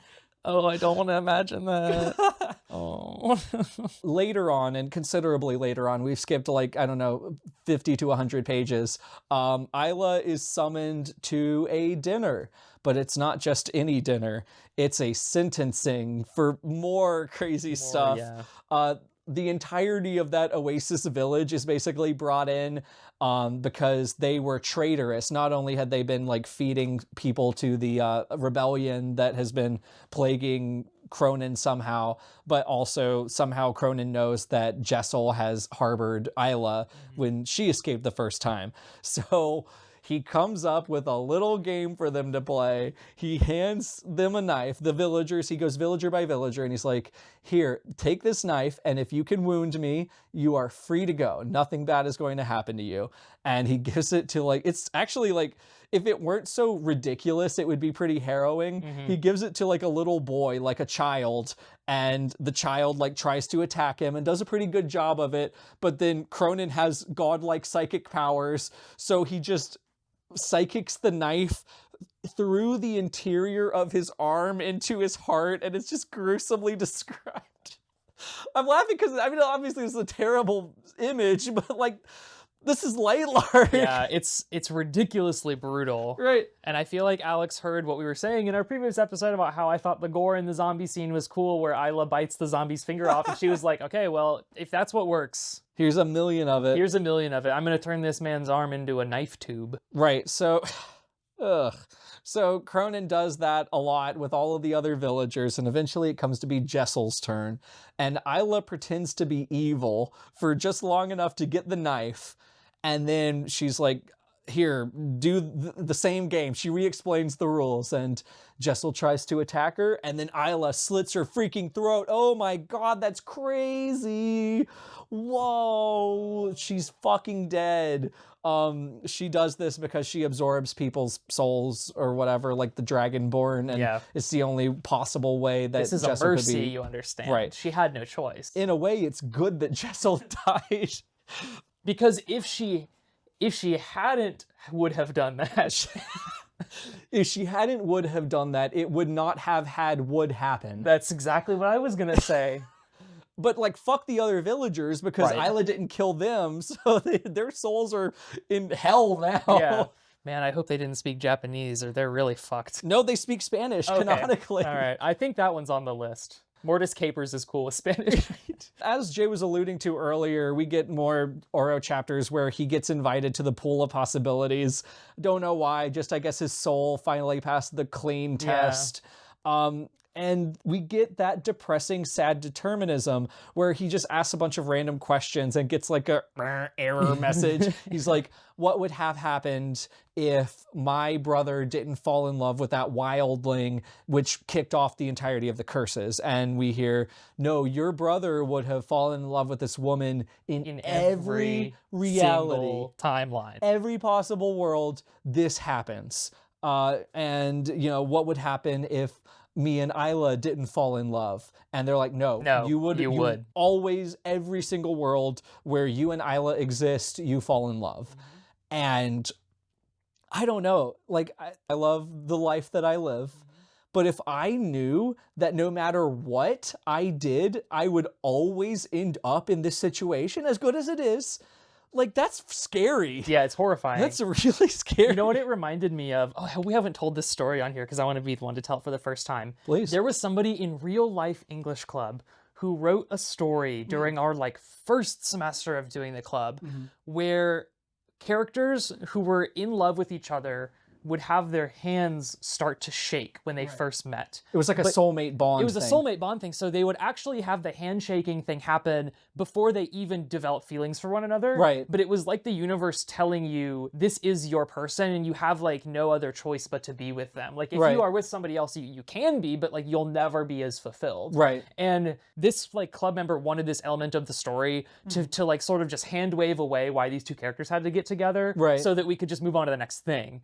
But we were like, no, this is cosmic horror now. Right. Like the implications of this are monumental. Right. And we were like machine of deathing it, where we were like, okay, so here's the singular premise. What if you never have your handshake with your wife, even though you love her very much? What if it's like the end of Twilight? What if you're Jacob watching Renesmee being born and your hands start to shake? What if, you know, you see some random stranger? You know, there's a lot of like very cool, very harrowing stories you can make out of it. And it's all scary. It's all scary. Yeah. It's very scary here. Talking about anecdotes, like I don't know, this sounds pretentious, but like I pride myself on like finding weird new music, right? Like I go out of my way to find things that people don't listen to, or like, I don't know, formulate my own kind of thing. And as I grow older, you know, I noticed that these two, like say, I don't know, like say here's like a experimental folk artist and here's an opera singer. And then one of them features on the other person's album.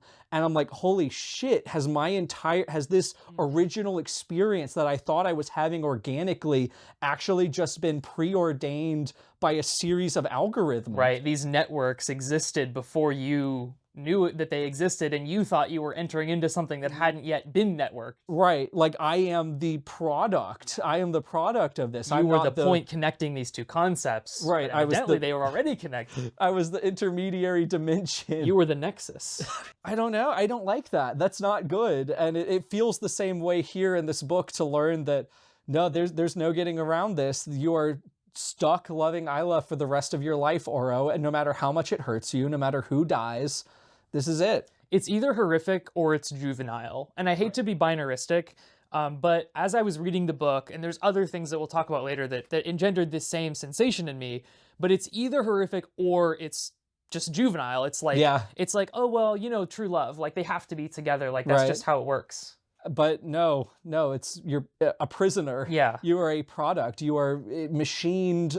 You are... you're not an agent. Yeah, you are extruded plastic in this shape.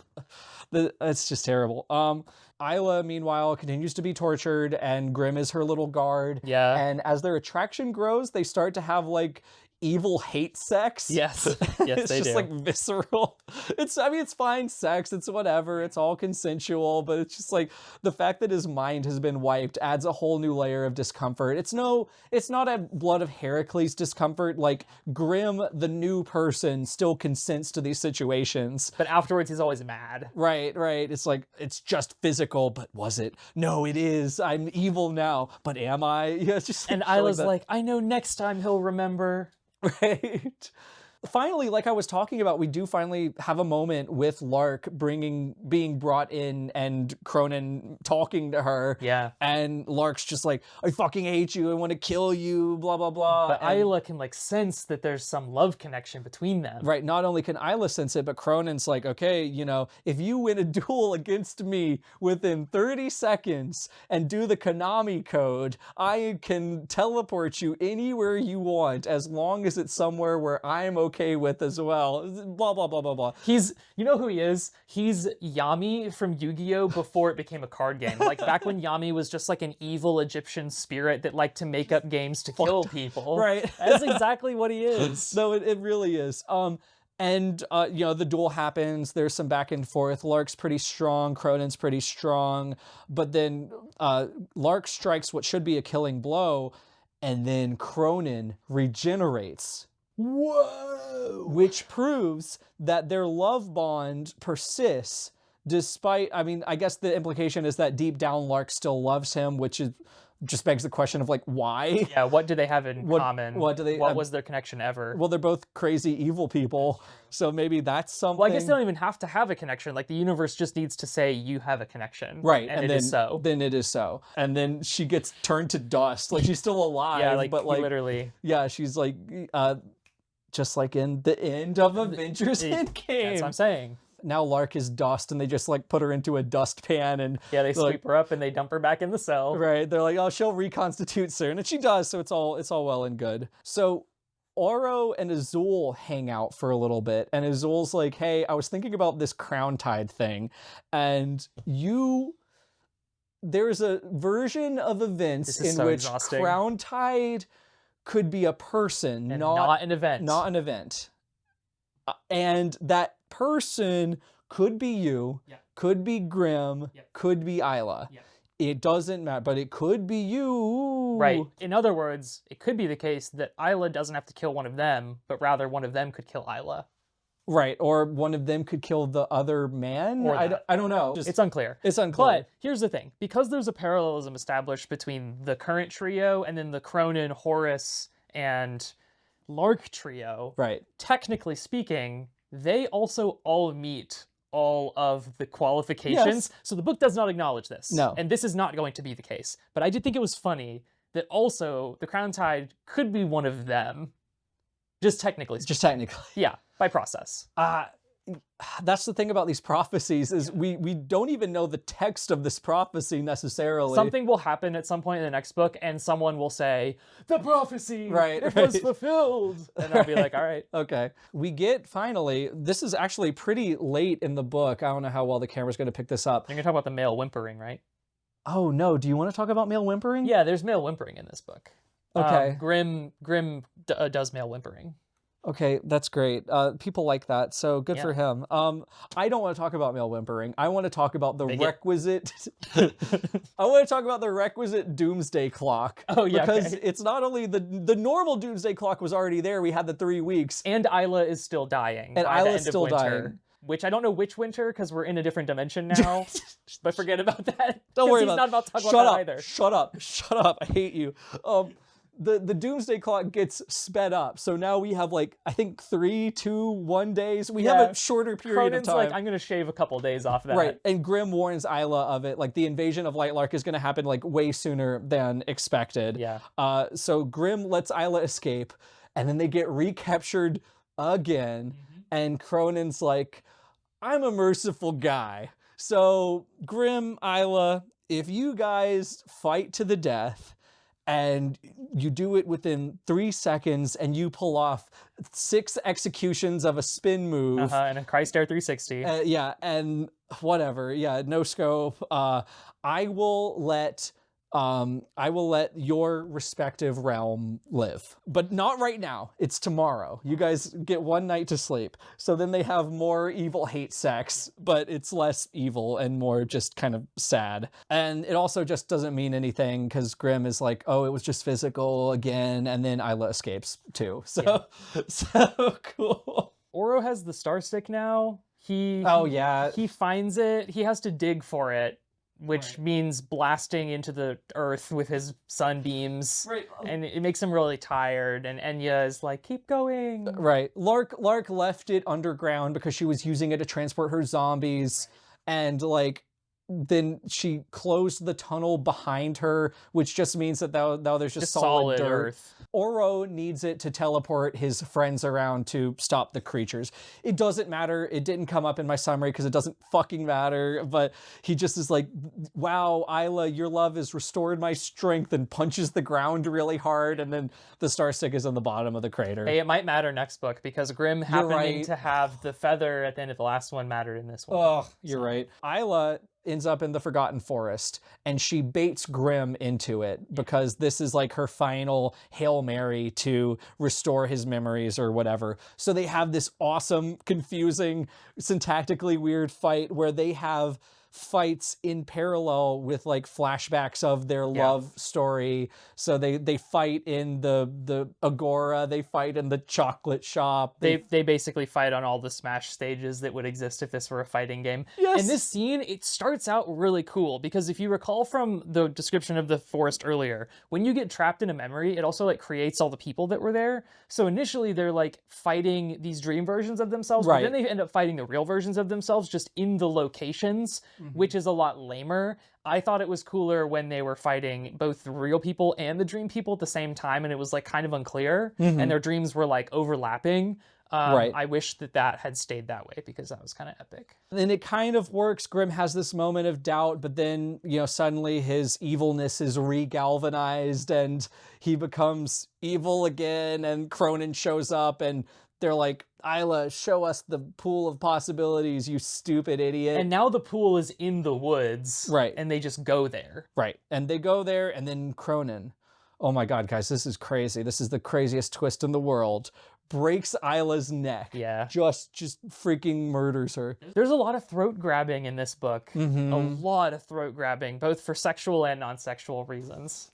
And this is the throat grabbiest. Yeah, there's a lot in this one fight scene, and it happens in the past as well. So there's apparently this other time when like Grimm grabbed Isla by the throat as a fight technique, and it happens at the same time, and they're like, both Isla's like wheezed in the same way, in the way that they like creepily echoed, and it's just like so creepy. I'm kind of sad though, because it's, other than it being like kind of confusing, we don't get the crazy like monsters everywhere. So the restraint is welcome, but it also kind of makes me feel sad. It's like, oh, we've grown up so mellowed fast. Mellowed out is probably more. This whole book is generally more mature. The chapter names being the name of the POV character and not like some stupid name. Word. Yeah, stupid word. It really helps feel like this is a book. I don't know. Maybe that's like the main reason I like this better than Sky Shapes. The bar is so low. Holy shit. So you're probably wondering how we got ourselves into this situation. Yeah.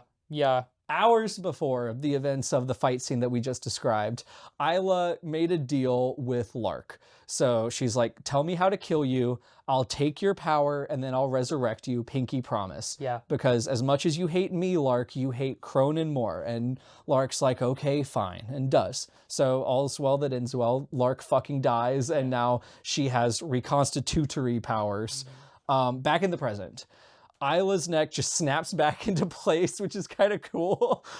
And she goes Super Saiyan. Yeah, she just goes Super Saiyan. She screams and goes, like, and flies around and shoots lasers. She energy generates an armor set for herself and a cool sword made out of all the powers that she's ever had, and then fights Cronin a bunch and resurrects Aurora. Yeah. Brings Aurora, the evil woman, who, you know, sure, it wasn't all pretend, but she's still probably an evil woman. She's still evil. Yeah, takes her out of the pool, and then Aurora fights Cronin too, and like saves Isla in a moment where it seems like he has the upper hand. And then there's some more people being resurrected, but for some reason that takes longer. I guess she got started on Aurora like earlier. I don't know exactly what the timeline was there. And then Cronin captures her in a cage and like drowns her 1,000,000 billion times in the ocean. And then she mind invades him, because the whole time that she's been tortured, she's learned his tactics. She's learned how to get into the creepy crawlies of his brain. And so that's really cool. Meanwhile, Oro is like dwelling about something that he learned from the Silver Lady or Azul or something, which is the Heart Blade. The Heart Blade, which is the knife that will be used in the Crowntide to kill one of the three whatever. Right, like Lion's Roar, the Azora High myth in A Song of Ice and Fire, the blade that kills everything and is super fiery. They do describe it as a blade that can kill anyone. Yeah. It's like, sure, yeah, I mean, you use anything right and you're gonna kill anyone with it.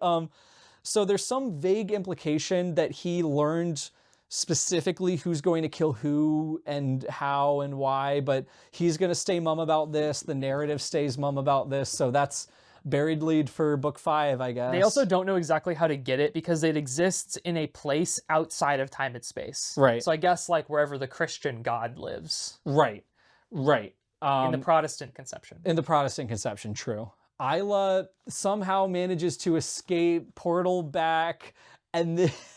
But it, like, so Grimm has, again, ultimately chose Cronin. So now Grimm and Cronin are at large in Skyshade. Yeah. And there's this little brief lull where, you know, Isla gets reunited with Oro. And yeah, Isla goes back to Lightlark. Goes back to Lightlark. And as she steps out of the portal, a bunch of dead people also step out of the portal, and I'm not sure if it's the same dead people that she was resurrecting during the fight, or if it's like additional dead people that just show up, and one of them is Cleo's son. Right.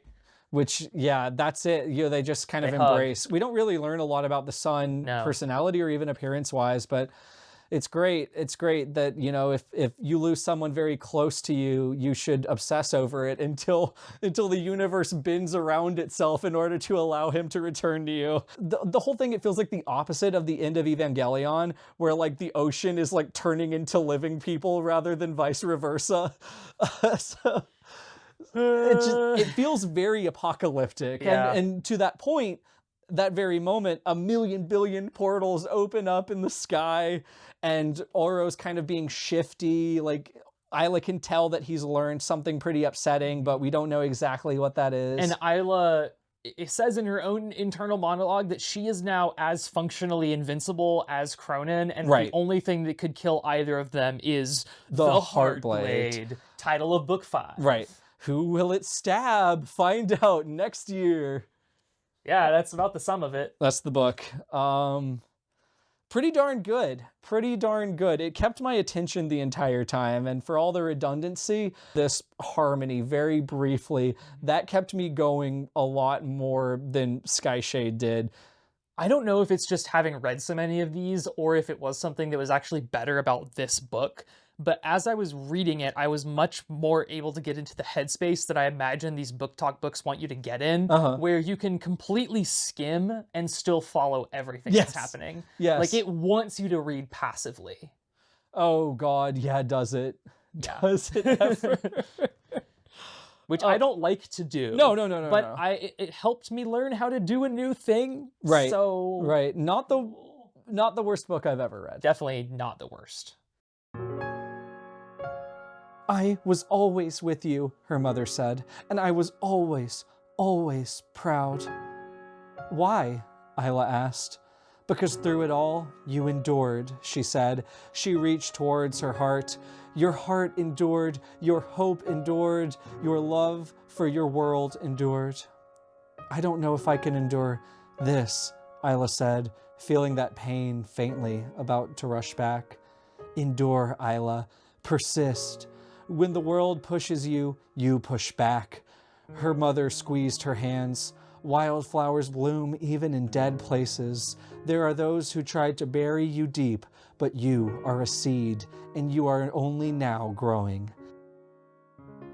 Well, Jay, I don't know if it's just the novelty of the new club room or anything, but like I felt really energized by that summary. Obviously, there's a lot of silly stuff going on in this book, but at the same time, I feel like there's a lot of good things in this book that we can draw out and talk about, you know, that sweeping declarations of the strengths that this novel has. Yeah, there are books we've read that have not brought a smile to my lips, and thankfully this book does not join those particular ranks. No. There's a few, like, burns in this book that I thought were pretty good. Like rhetorical burn? Yeah, like, ooh, like burn. like comebacks. Okay. There's a part where Grimm says to Oro's like fretting about like his friends being included in some mission or other, and Grimm says, I don't care about your friends, which me neither, buddy. Like, that's awesome. I'm so glad you don't care about Enya and that guy who's like functionally Hermes and like the other one. The other one. I really only remember Enya and the big one. The big one that can hold 3 swords. Oh, He's yeah, so large. Right. I think that's Calder. I could be wrong. Yeah, I think you're right. Grimm is just very funny in his bluntness / pause. Because, I mean, it's just like, it's the novelty of seeing him in a different situation. Yeah. I called it out in the summary, so forgive me for being redundant, but when he walks up to Azul while he's having a meeting, Azul is like hanging out with his whatever constituents, and he's like, you need to talk to your dead husband right now. Zero context, no idea like what he's talking about. Yeah. He doesn't gaff in this book. I mean, obviously a lot of it gets very Marvel-y hero like monologue, but at the same time, you know, that exists for a reason. It's very, very charming. I mean, yeah, like quips like that as a garnish, I think are fine. And for some reason in this book, a couple of them hit me in a way that made me laugh. Mm-hmm. Yeah. I don't think it's happened at all in any of the previous books. No, absolutely not. Other things that I feel like were intentionally done well. So we had theories, or we had our jokey little theories about what Sky Shade the Dimension would be like. We're like, oh, is it just modern day Earth? You know, like we had all these like stupid ideas. I really wanted Cronan to be like the head of the USSR or something. Right. It was not to be. And it's like, it's disappointing that it's just a desert, but it's also the coolest possible way to deal with something like this is to have it be a desert, because it kind of uses that obscurity to its benefit. You know, this could have been anything. We know there were forests and we know that there were societies, but now it has all been reduced to ash, and that at once keeps Skyshade interesting because you're wondering like, oh, what was this world before Cronan showed up? And it really underlies the destructive power of Cronan. Yeah. It's very Dark Souls. You can like read item descriptions or intuit from certain set pieces what this world used to be like. And I think that's so cool. You could say in academic terms, it's the embodiment of a potential future. Yeah, right. Yeah. Like this, because this could be Lightlark. Right. So there's that aspect to it as well, as we're supposed to be like, oh no, this is gonna be like the stupid fucking chocolate store. This is the desert. Okay. Another thing that I thought was pretty good, and I do think this was intentional as well, is that there's this like semi-inversion where previously we've had arcs where Isla didn't have her memories and like Grimm was helping her get them back, and now we have Grimm not having his memories, but trying to get them back is not working, and by the end of the story even has not worked, and Grimm doesn't even seem particularly interested in having it work. And I think that failed parallelism is a billion golly gee trillion times more interesting than just like having a storyline where he gets his memories back. I never even registered that parallelism. I think you're completely correct. Because it would be, I don't know. I think this actually came up in the text. The amount of time that Grimm has to recover his memory is not remotely similar to the amount of time Isla had in Nightbane. So we have this situation where Isla is forced to speed run magical amnesia and try to work with, okay, so this is what worked for me, and have that not work, have those try-fail cycles be based off of things that we've had described previously. Really makes this feel a lot different than any of the other stupid errands, like say we're in Skyshade, where it's less moored to like previously established concepts. And it's key that it's in direct conversation with events that have previously happened, because that doesn't always happen in this book, but it also feels like markedly different from the thing that it is like kind of reiterating. It doesn't just feel like we're doing the same thing again, which is very much to its credit. Yeah, this feels like very much a book 2, more so than any of the other books have. I think that this should have been maybe 3. No, this absolutely should have been 3. That might be one of my biggest suggestions. I made fun of it a little bit, but I actually do like, I don't like that Cronan has a hedge maze built with like the most important shape in the world to him, but like having the hedge maze be the shape of the Skyer, Darrowak's Skyers way better than we've had at all. Because like, you know what a hedge maze looks like. It's very angular. It radiates from a central point. I can picture in my head what a typical Skyer looks like with this, without having to like get into descriptions, because it would probably be kind of hard in a secondary world fantasy to like describe a letter, like or just too annoying in a YA book that you're supposed to sell as like popcorn. This whole time I was kind of wondering if maybe Cronan's Skyer was like, you know how Eggman has like his own little symbol that he made that's like a chibi version of his face? Yes. I was kind of wondering if his Skyer was like a little version of him. It could be. It could be like a really complicated, like it looks kind of like a wood block carving. Exactly. I don't And know. he's just giving a little thumbs up. Right, but if it were that, I mean, it can't be too complicated because otherwise Grimm couldn't carve it into himself from memory. It's true. There's like a moment where I found Grimm and Isla's relationship particularly believable, even though, Grimm doesn't have his memories in this moment. She tells him that he should give himself more credit after he has said, like, oh, I would never love you in this or that way. And it's like a backhanded compliment, but it comes from an earnest place, which makes it feel like something that somebody who's in like a real relationship would say to their partner were they in this improbable situation. And they rarely, to me, feel like human people. Like they mostly feel like dolls that are getting smashed together, whether sexually or not. And in this moment, I was like, okay, I feel like maybe Alex Aster's lived experience or just observations are bleeding into the text / pause. For some reason, and I don't know if this is like the gender politics or the power dynamics or what, it was much less upsetting to me that Grimm lost his memories than Isla losing her memories. I think it's mostly because we actually see it in media res, so we understand that New Grimm is a person, and the relationship that Isla has to him is at once new and old. So it just feels different. Maybe this is completely hypocritical. No, I don't think so. I mean, I think that like we've become numb to it 4 books in, but there is still a part of this that at its core is a woman who is like in her late teens or early 20s dating a man who is like hundreds of times older than she is. Yes. And so there is a power dynamic there, although the book has made great efforts to help us forget that fact. And so I agree that like when Grimm loses his memories, it feels better. Or more comfortable. It almost levels the playing field now that you mentioned it. A little bit. I mean, she does have something over, or she has something up on him in this one. Yeah. Like she knows stuff about his power set that he doesn't know that she knows. Right. And she knows about the relationships that he's enmeshed in. She uses some of that to her advantage in a couple of scenes. And that's so cool. That's good. That's like, that is such an elegant way to demonstrate that these people know each other. I loved that. I mean, obviously it was dumb when he just captured her. Like all of these scenes, their terminus nullifies the content, but like still having it is just, it's nice. It's nice. Yeah. Alex doesn't know how to actually deliver on it, but she knows how to like do it and then undo it. Right. She dangles the keys in front of our face and then she pulls it back at the last second. I literally have the phrase, "this book is jingling keys" later in my notes. Oh my god. What else have you got? This is a little backhanded, but I like these retcons. I really do. I like the fact that, oh, you thought that I made a mistake about the storms? Well, no, the storms are another dimension. There's this other thing where I don't even know exactly how this worked in the book, but like the Nexus Curse, right? Cronin either created it or he capitalized upon it in order to control the Astral Council, because it's hard to control a galaxy, but you can control 12 people who control 12 planets, yada, yada, yada.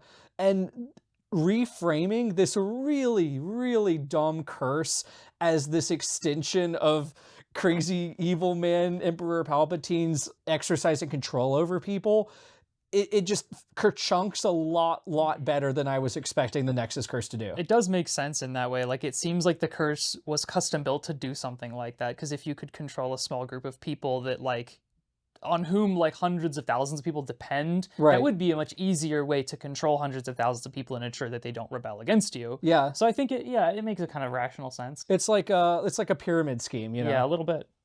Speaking of the Astral Council, I like the dinner scenes. Yes. Where I don't know, where his Cronan and his cronies are just kind of hang out. I think that there's a lot more potential in those for tension. Like, I like that Isla gets to be there and they make her, like, participate in, like, these little humiliation rituals and other people, too. Yeah. And, like, do these little games and stuff.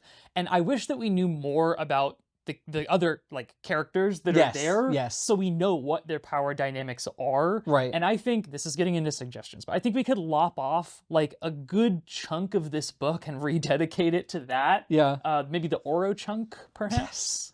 We could just forego pretending that he is anything and do stuff that matters. It would be nice. Because there's a lot there. Yeah, because surely some of them are there for their own gain. Like they want to rule the world.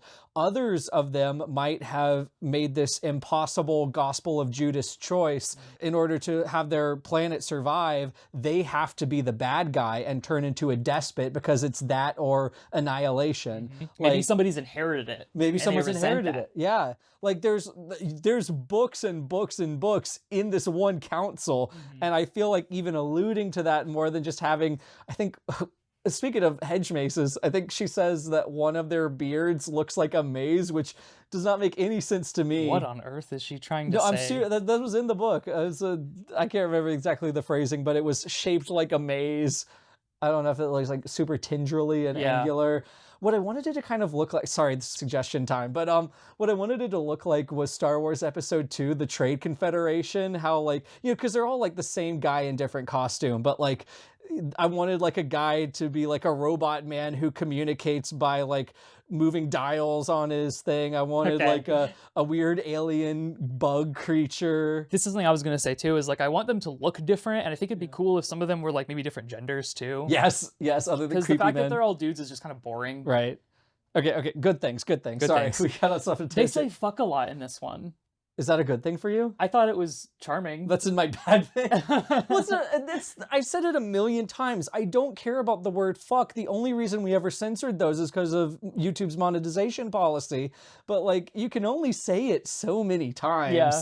So I mean, you might as well. I mean, everything else is that ridiculous. So we've moved from one island chain to intergalactic warfare. So you might as well just, I don't know, be silly in all capacities. I mean, yes, I don't hate it. I don't think they shouldn't say fuck. It's just like, I'm just like, okay, we're doing this now. Because like, I don't think we said fuck once or more than once for like the past 4 books. It's like you said, like we've become more adult, but with becoming more adult, we've experienced some growing pains. Yeah, growing pains kind of defines a lot of this book. But I'm on the side of fuck. Loved the magic combinations. There's other things than just the portaling and the threads of time, or just, you know, Isla being able to leverage her love bonds in different ways. I feel like, you know, 4 books in, we've had enough time to mire in the basics of this magic system, so we know in general, like, what to expect a certain person to be able to do, but then to recombine those into different things, it makes sense. It works out at the end of the day. And I think seeing that, you know, like I always say, I don't need something super complex or super like scientific, and this works. This is perfectly serviceable. I can't agree with you on this being a good thing, because what it implies is that this has always been possible, which raises the question of why characters haven't always been doing this at opportune times. And for that reason, it like outweighs any potential benefit of it for me. Like I can't see this as a net gain. Sure, I don't know. My mentality is better late than never, but I get it. Fair enough, I guess. The twists and extremity in this book were there, but they were a lot less pronounced than they've been in previous books. Like, even where we haven't had like a big army thing, like the end of Lightlark 1, it's not a bond breaker, it's a bond maker, whatever. How was that even the same series? That was like right, decades ago. Which is crazy, because I don't know what the Spanish words for bond breaker and bond maker, but I'm sure they're not that similar that you can make that phonetic shift. But like, there were multiple times where I was like, yo, that's crazy, or like cheering or like laughing, just because, you know, Azul comes back and he gets to use his husband's knowledge in a certain way, and Cleo comes back and she's, you know, she's forming this new unsteady alliance, and then the twist happens at the end where turns out, okay, it does make sense. She made this pact with Lark. It's laid out in a little bit of a weird way that's just supposed to fake you out, but hey, that's storytelling. So I feel, again, like this book is just so much more mature and having more fun within this little playground fenced-in area, rather than what we saw in Skyshade, where it was just this pulsating mass that reached out in every single possible direction. That's definitely true. Like, the plot elements of this story are much more contiguous from each other than they were in Skyshade. You couldn't rearrange this book nearly as easily as you could have done with book 3. And that's definitely to its credit. I guess we should praise Alex Aster for pulling as much of this together as she has when she has made like horrible mistakes in introducing unacceptable quantities of details in previous books that still have not been recognized. Like, I'm not saying that she has successfully integrated everything, but she has done a pretty good job of like assembling all the forces for the final confrontation and like kind of, I think, whittling down the number of things that we need to worry about. I think so. We know it's going to be one more MacGuffin hunt for one more knife going forward. There's going to be like one or two more big choices and some fights. And then we'll be there. And then we'll be there. Correct me if I'm wrong, but other than the Lost King, how many other MacGuffin characters were introduced that were not hitherto known? Like completely new characters? Completely new. There's Oracle Oracle, but Oracle Mom is in like one sentence. Yeah, but like her pools are implied to matter a lot. There's Silver Lady. Silver Lady, okay. Who may also be Oracle Mom. I don't think we ever found out who that was. We don't know who Silver Lady is. Okay. So there's at least two. I can't think of another off the top of my head. But there's not the Augur, there's not the Prophet followers, there's not the Soothsayer, fucking whatever. The closest we get is like an additional Oracle, basically. Right. And I'm inclined not to count the Oracle Mom for syntactic reasons, as well as the fact that we know at this point what the 3 oracles are. So the fact that they have a mom is not this crazy, like, oh, where'd you come up with this idea? That kind of thing. It feels natural enough. Right. And that, I think it's so great, Alex, that you finally watched Avengers Endgame, because that was the pacifying little buzz, is that when these new cameo characters, these plot vending machines happened, they were people that either through cultural context or other movies that you knew about. So just in the same way, in this book, since these are, you know, based off of Azul or based off of the 3 oracles or Cinder, you know, having them come back, it's like, oh, I know what that is. You know, the Red Letter Media thing that I do all the time. You just sit there and clap because it's a name that you recognize. Having Cleo part the ocean is much cooler than having Grim and Oro go find Fred the ocean parter so that he can then create a way for them to the bottom of the sea. Yes. Thank you, Alex, for not having Fred the ocean parter. Soon to be beloved SPU recurring character. He's going to be on all the merch. Yeah, but that's about all I had. I mean, I liked it a lot more, but it's still a Lightlark book at the end of the day. It's still a slurry of mostly unrelated things. The shard of the heart of Lightlark that had stitched her own heart together pulsed, awakening. Both infinite forces merged, amplifying everything she was. And she was glorious, not unscarred, but unyielding, a flame that refused to extinguish, a mind and body that was fractured and bleeding, but still standing.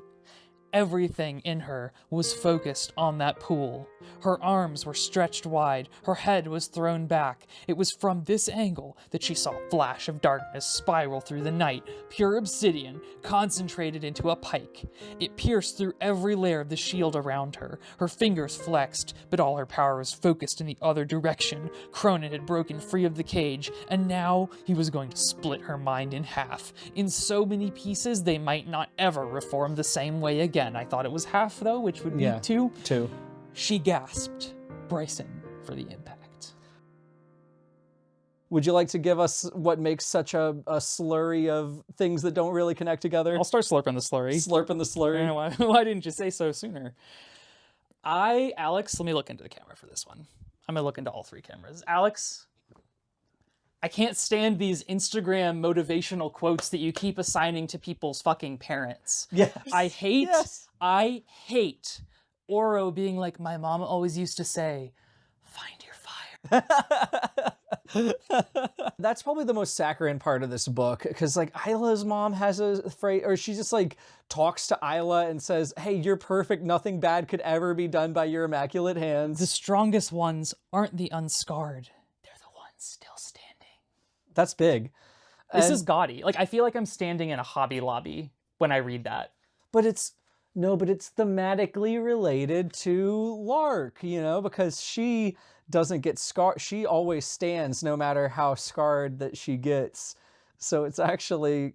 Okay, but that it is related, that's the what, right? The how is what I have the problem with. Okay, fine. These sentiments are not themselves problematic. Find your fire, or like find the thing that motivates you, is a fine sentiment. But when you package it like this, you cheapen it to like an absurd and I would say unacceptable extent. I'm inclined to agree, because it just feeds into like these hero monologues before a cool, awesome, triumphant moment. It's like a shonen anime. It's like, oh, my mom always told me to find my fire. Well, guess what? Now you're in my fire. Wow. Like, it's just like... Literally, Yuji Itadori does this in Jujutsu Kaisen. That's crazy. He's like, my grandpa said, you know, make sure you have a family. You don't want to die alone in a hospital bed like me.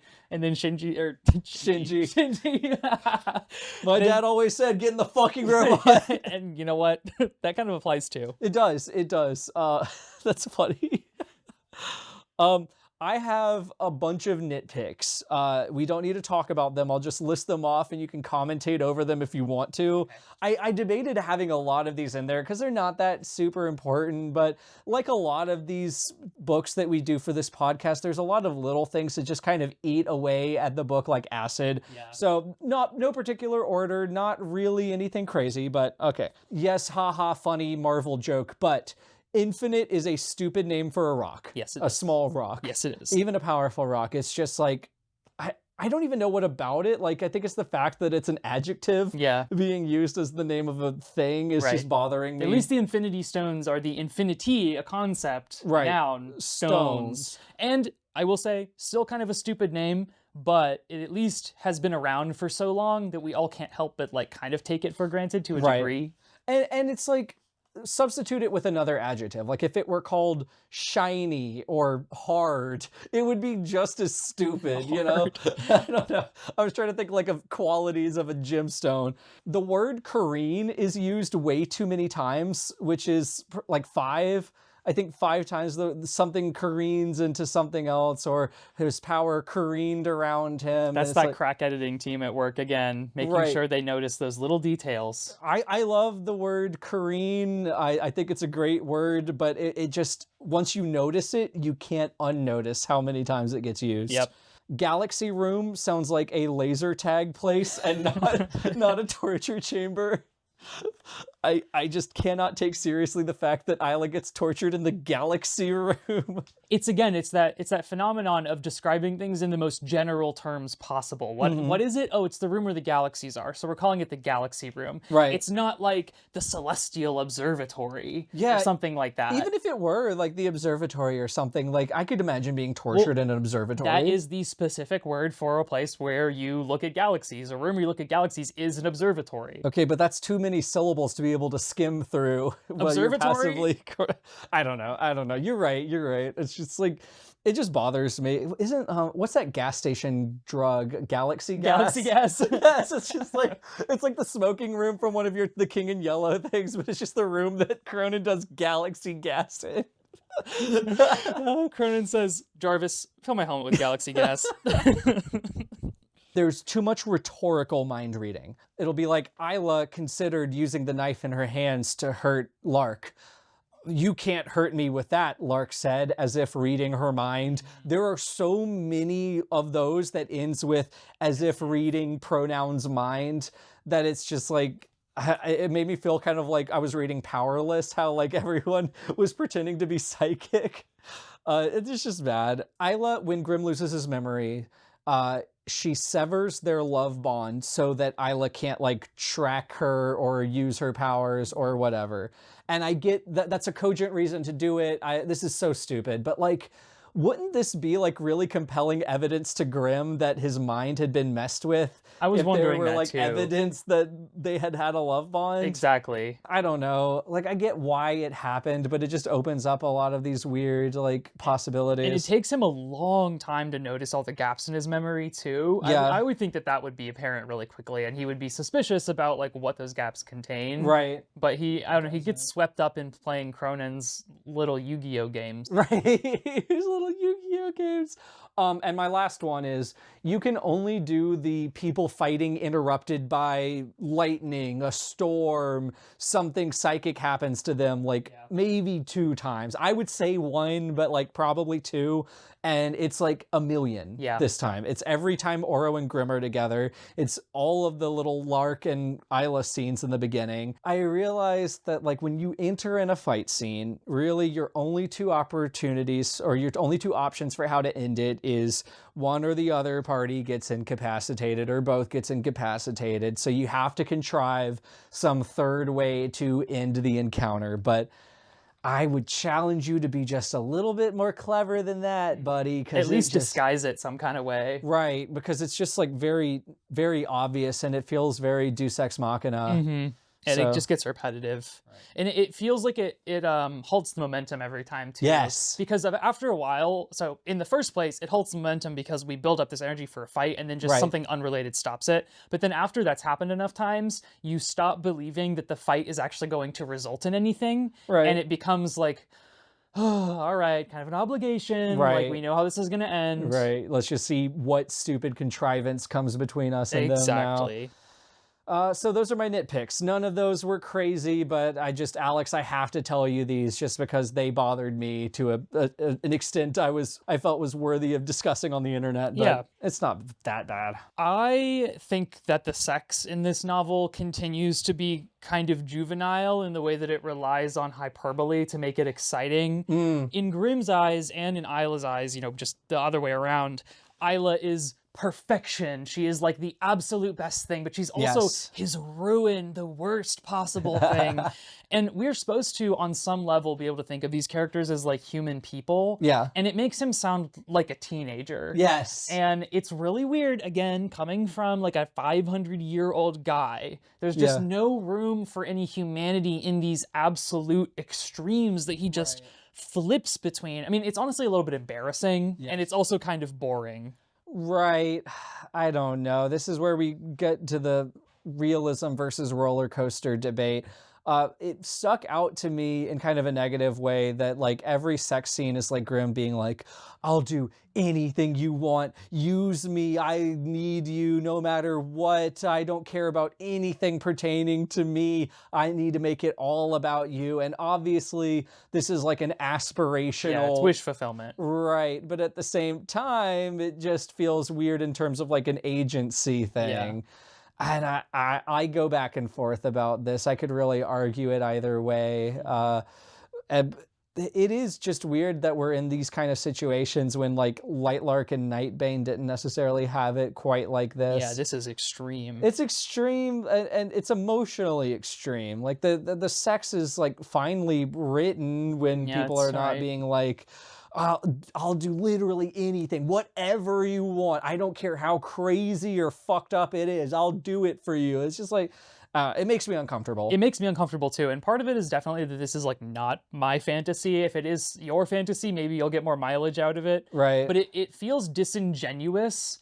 And it makes me feel like Isla is also being kind of infantilized in a way, in like the way that she's being reduced to like something that must be served. Like she's more of a complicated person than that. Like not much more, but some more. Some more. I don't know. She feels kind of like a spoiled child in that regard, almost like Grimm is placating her. Yeah. I don't know. It's icky.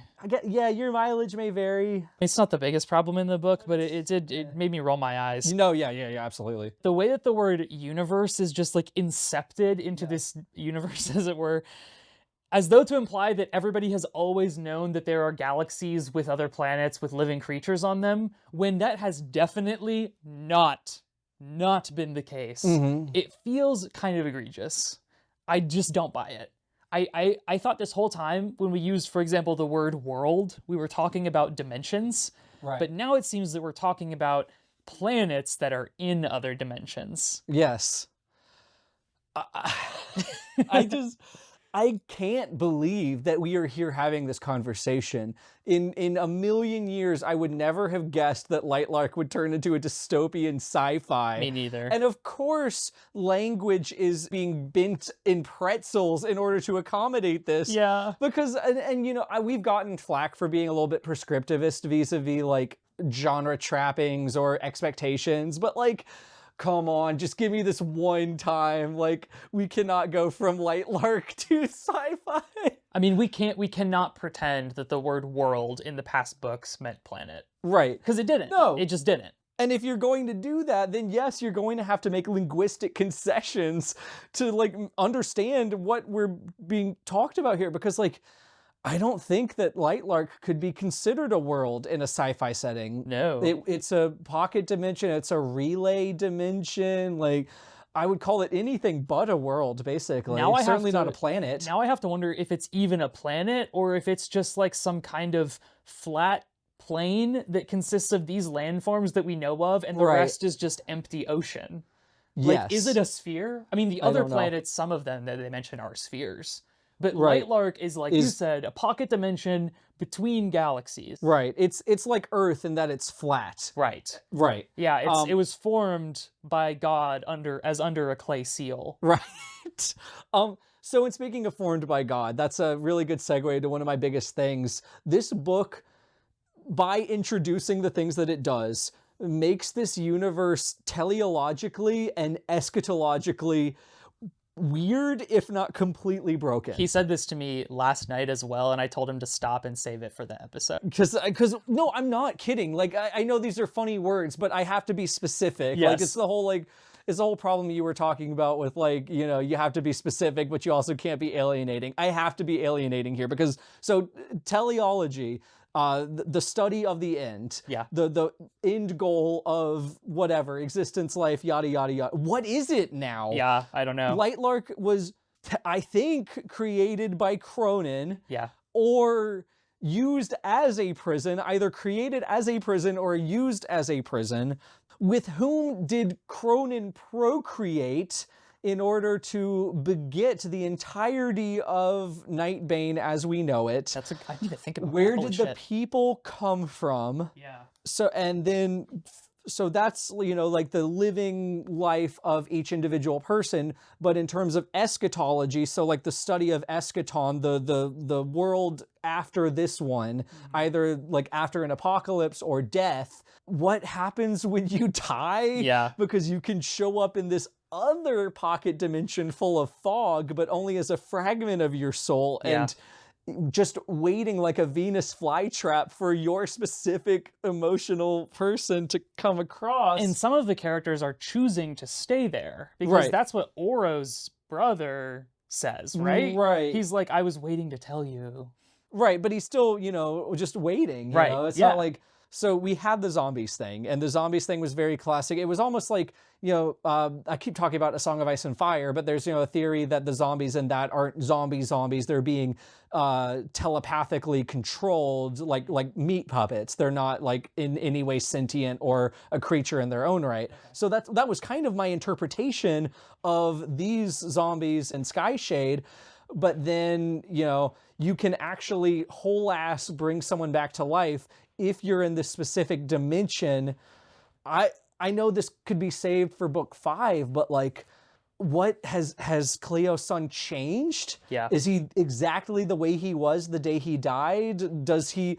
I'm not going to make Nova's playlist jokes about Japanese, but like, what did he observe, if anything? What did he experience while he was in the afterlife? Because if he had experiences, he would be a different person. Maybe not radically, but still. Right, or was it nothing? Was it not... Is he like, this is fucking crazy, I don't want to die ever again, because I was annihilated. I was literally annihilated. And I know, blah, blah, blah, book 5. Nice try. Yeah, Jesus, my normal excuse doesn't work here. And I know that we can explain this in some sort of way, in some sort of sequel, but like this just breaks everything. Yeah. Not in the same way that like Skyshade fails to be a literature, but this is just like, this explodes in your hand, whereas Skyshade fell apart in your hand.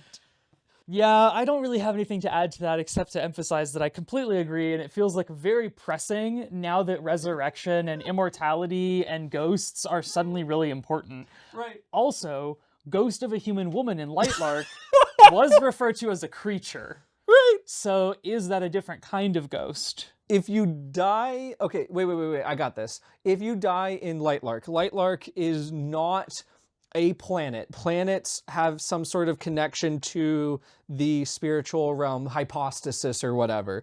The people that Isla resurrected, their souls were in her physical body. Right. And when she moved to Skyshade, she was able to resurrect their corporeal forms there. But when you die in if you die in Lightlark and Isla doesn't kill you or someone else doesn't kill you that can harvest your soul, you become a creature because Lightlarkians are not ensouled. They're not ensouled. They're not ensouled. Okay. They don't have the same souls as like a human or a Skyshade person would. Why not?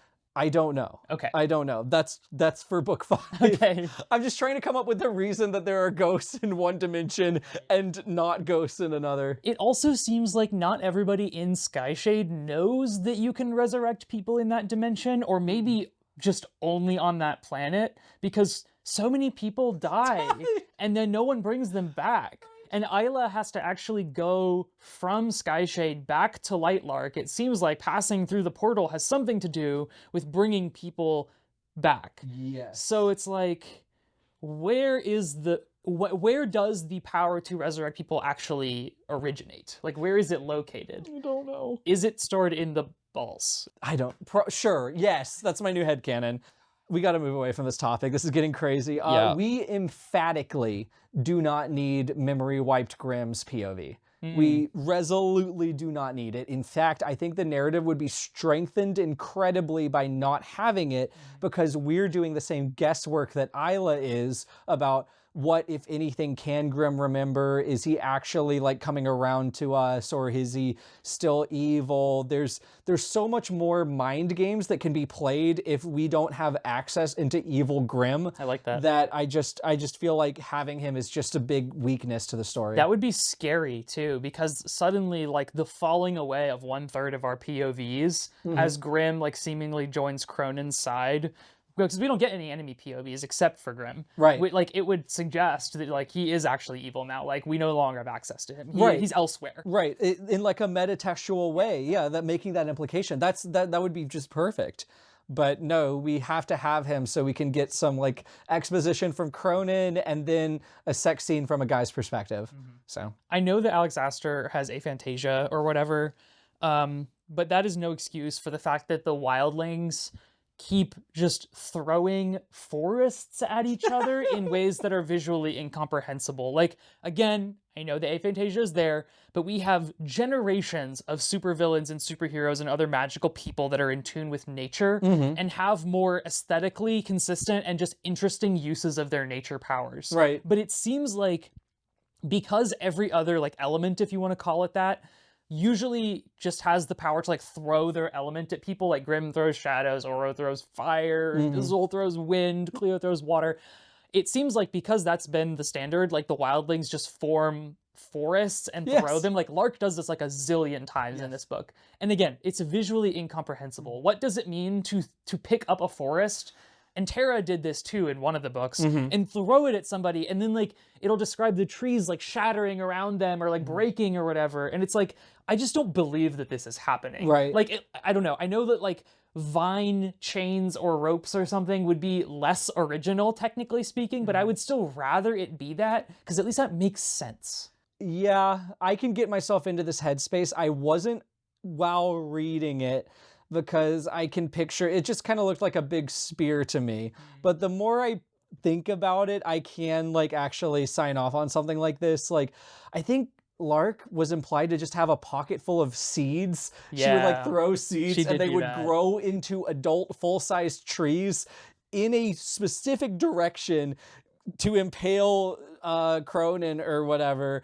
And like, now that I think about that, so the tree that we see is like a fragment of the actual organism. Like there's roots and everything. Right. Like it's not just a pencil. Exactly. You know, so It's like, gotta have branches and stuff. picture you're in a dining room while you're skewering someone with a tree, you're whapping yourself in the face with roots all, that are growing out backwards. or are you? Like, I don't know. It's just, it's a little silly. Like, I feel like, like you could just like look at some, Poison ivy. Yeah, that's a great pull. comics and just describe a couple of panels. Genuinely. Or steal some moves from fucking Pokemon. Yeah. Give a Razor Leaf. Like, Razor Leaf at least there's combined with- precedent.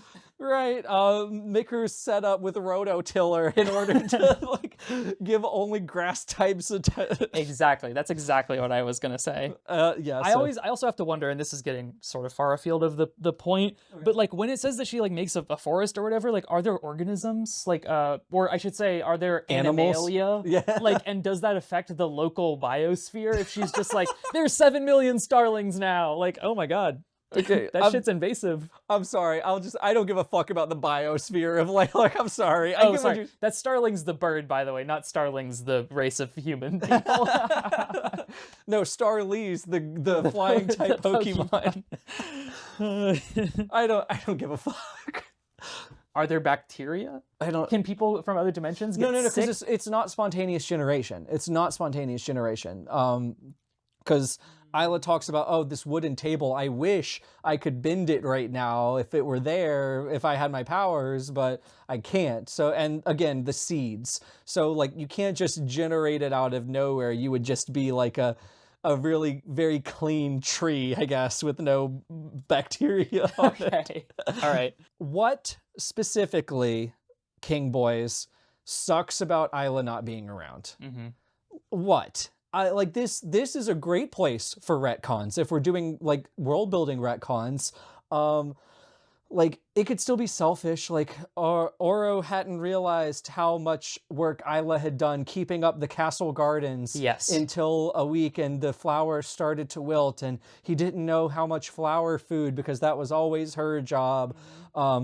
Grimm didn't realize how silent the halls of his castle were until she stopped singing, because that was something she did once in book 1 and never did again. And the twittering birds don't visit to sing along with her. Right. Like they could still be like childish reasons to miss someone. They can still be very selfish and just related to her benefit to them. Yeah. But it's just like, it's so hyperbolic to the point where it just doesn't work as description, the way that they're just like, life isn't worth living without her. It's hyperbolic and it's general because we have no idea why they feel that way, aside from the sex. Right, aside from, and okay, Grimm hadn't had sex in 2 weeks and he was going fucking crazy. Like, I don't know. He was foaming at the mouth. He was foaming at the mouth. His hands were shaking. This actually folds really nicely into a suggestion that I had, so I'll just go ahead and say it now, which is there's a moment where Isla walks into mind-erased Grimm's bedroom in Castle Cronan or whatever, and he happens to be coming out of the shower and he's in a towel, and it's like a very contemporary scene. Like the trappings are fantasy, but like walking in on your partner, like getting out of the shower is like a thing that happens in 2026. Yes. Not saying it happens in like 1700s era technology land. Sure, whatever. But Isla says that this is like any other day, and the uncanniness of it being so familiar when he doesn't really know who she is makes her really sad. Yes. I want more of that. And I think that this is a good place to put it. In these moments where the boyfriend brothers are, when they not are... from Powerless. Not from Powerless, the other ones. When they are missing her, that is a great place for them to reflect on, oh yeah, this specific thing that we used to do in our day-to-day life is suddenly gone. I never realized that I missed it, but now I do. Right.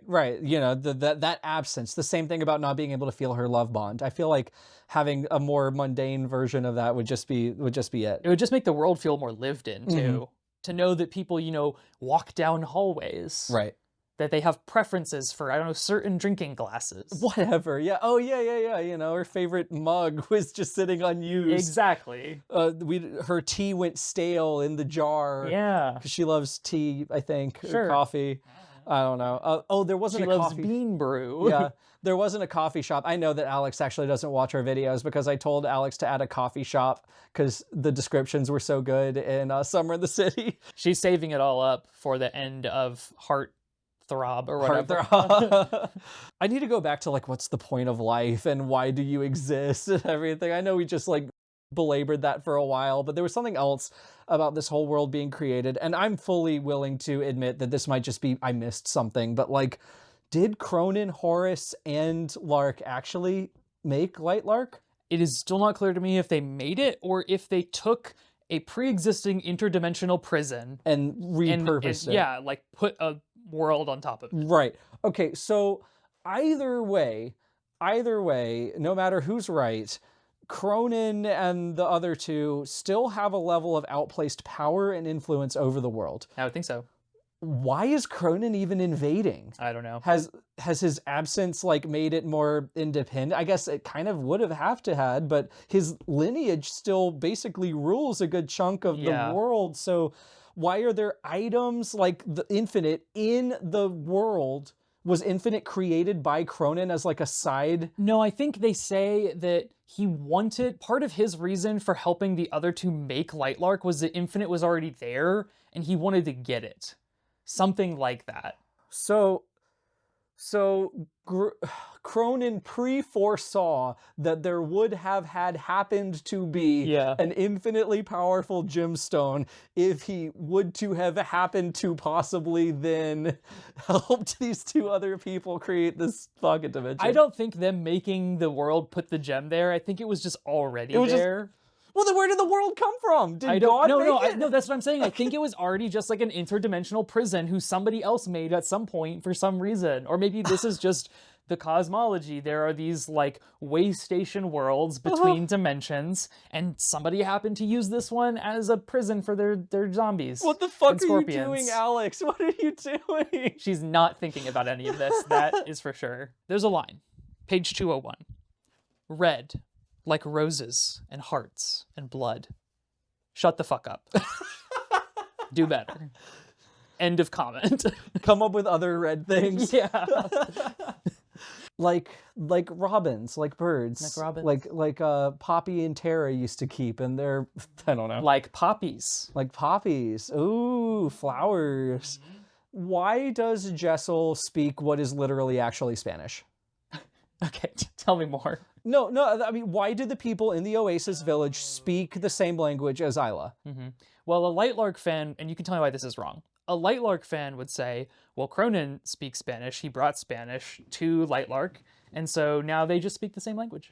I acknowledge I'm weird about these things, but the missed opportunity here is tragic. So let's say, yes, Cronin spoke Spanish, so when he created or founded or did something to Lightlark, and all of his little buddies, Lark and Horus also spoke, or Horus also spoke Spanish.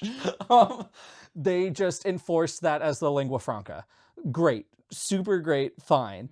There has to be some sort of linguistic drift. No, you're trying to tell me that these people that lived separated from each other for hundreds of years at a time on islands that are quite far apart eventually developed like different dialects? Yeah, I'm saying that the people... Do you hear yourself right now? You sound crazy. I'm saying that the people who live in other dimensions, even if they have the same root language, should be very, like, departed by now. There's a reason There's a reason Finnish and Hungarian are both Uralic languages, but are completely not mutually intelligible. Like, these things just happen. The fact that Jessel sounds and acts exactly like any one of Isla's other little friends just feels so weird to me. And I know it would have like padded out the length for this ultimately nothing scene, but if like Jessel were still a kind person and they were using pantomiming or, you know, like verbal, not non-verbal communication in some other way to communicate, I feel like that would have been just like so much more powerful. No, that'd be good because then Jessel also wouldn't be speaking in like live, laugh, love wooden sign phrases. Yes.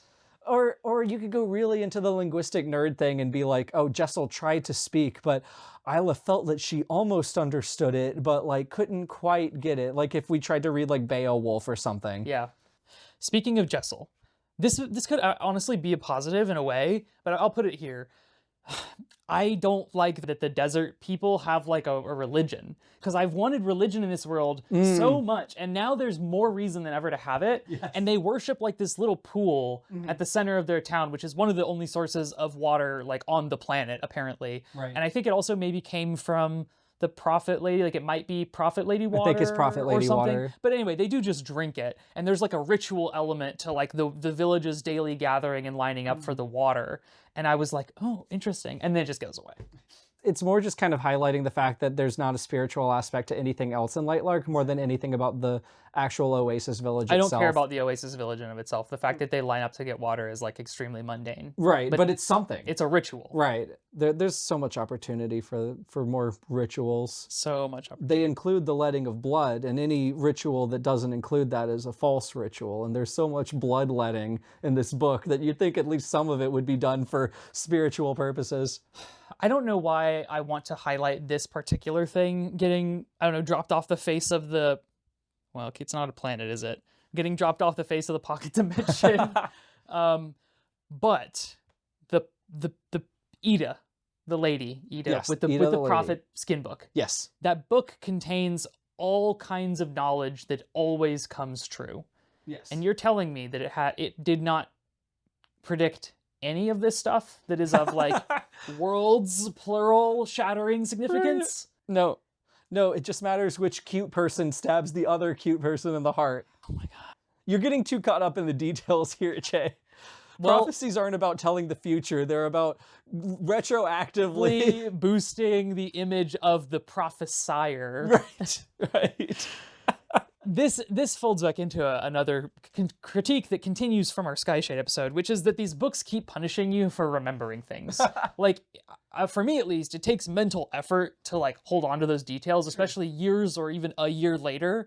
And so when not only do these things just like not come back, but actually they should be coming back because there's no way that they logically couldn't connect, I feel like I've been wasting my time. I feel a bit betrayed as a reader, and I know that I'm not the only one that feels that way, because I actually did go and look at the Goodreads reviews for this book this time, which is not something I've done for the previous Lightlark books, at least as far as I can remember. And there were people who were giving it, 4 and 5 stars, but they were saying almost exclusively negative things, including that they're like, I don't understand like where all of this shit is going that's been introduced. Right. And these are clearly fans who like want to be supportive, but also are like not happy with the direction that it's taken. Right. But Alex, if you're listening, your core fan base, not just fucking weirdos, Right. but like people who you actually care about agree with us. So maybe pay some heed. Pay some heed. Probably too late to fix it in this series, but since you're starting over with this adult fantasy thing, like maybe have more of a direction from the start, and then you won't have to introduce things and then try to remember that they're there. Yeah, I still kind of wonder when we were at YALLFest and I was talking about Summer in the City with Alex, and she mentioned, oh yeah, my new story, the new young adult, whatever thing, fantasy, that's in first person or whatever. I'm super excited about it. There's a lot of me in that. I don't know whether it was the marketing that she was doing or if she actually like really likes it. It's hard to tell. So it'll be interesting to see, like with the Barbie YA and this one, what she's going to accomplish here. I hope it doesn't involve intergalactic dystopias. I hope it doesn't involve exactly 13 hearts. Don't need more of that. I don't really have much to say about it, but it's just so tragic to me what happens with Oro. And this happens, I think I've just been in denial about being Team Oro, and it's just happened every single book. But this guy just has it so bad. Yeah. And like he's such a vestigial character. Like his entire point of view doesn't do anything, especially after like the 50% mark. And it's tragic. I don't know. I don't really feel the loss particularly strongly, but at the same time, if so much paper went into printing this, surely it should have had some sort of purpose. I have a theory about this. I think that, so reading like the first 2 books, for example, I think that those were coming from real lived experiences, like the particularly like the 2 boys angle of it. I think that Alex like was actually in some kind of situation that in some way resembled that. Sure. And I think that there was a boy who was Oro who she really enjoyed spending time with platonically, and she at the time was like mistaking that for romantic attraction. And so she let that relationship carry on. And this situation has since ceased to be, maybe as a result of her move to New York or other things. And now Oro, the representation of that guy who's just no longer in her life, still has to be there because he's so fundamental to the premise of the series. And I think that that is why it feels like the soul of this will they, won't they has passed on. Like, because they won't. Right. With Oro, they simply won't.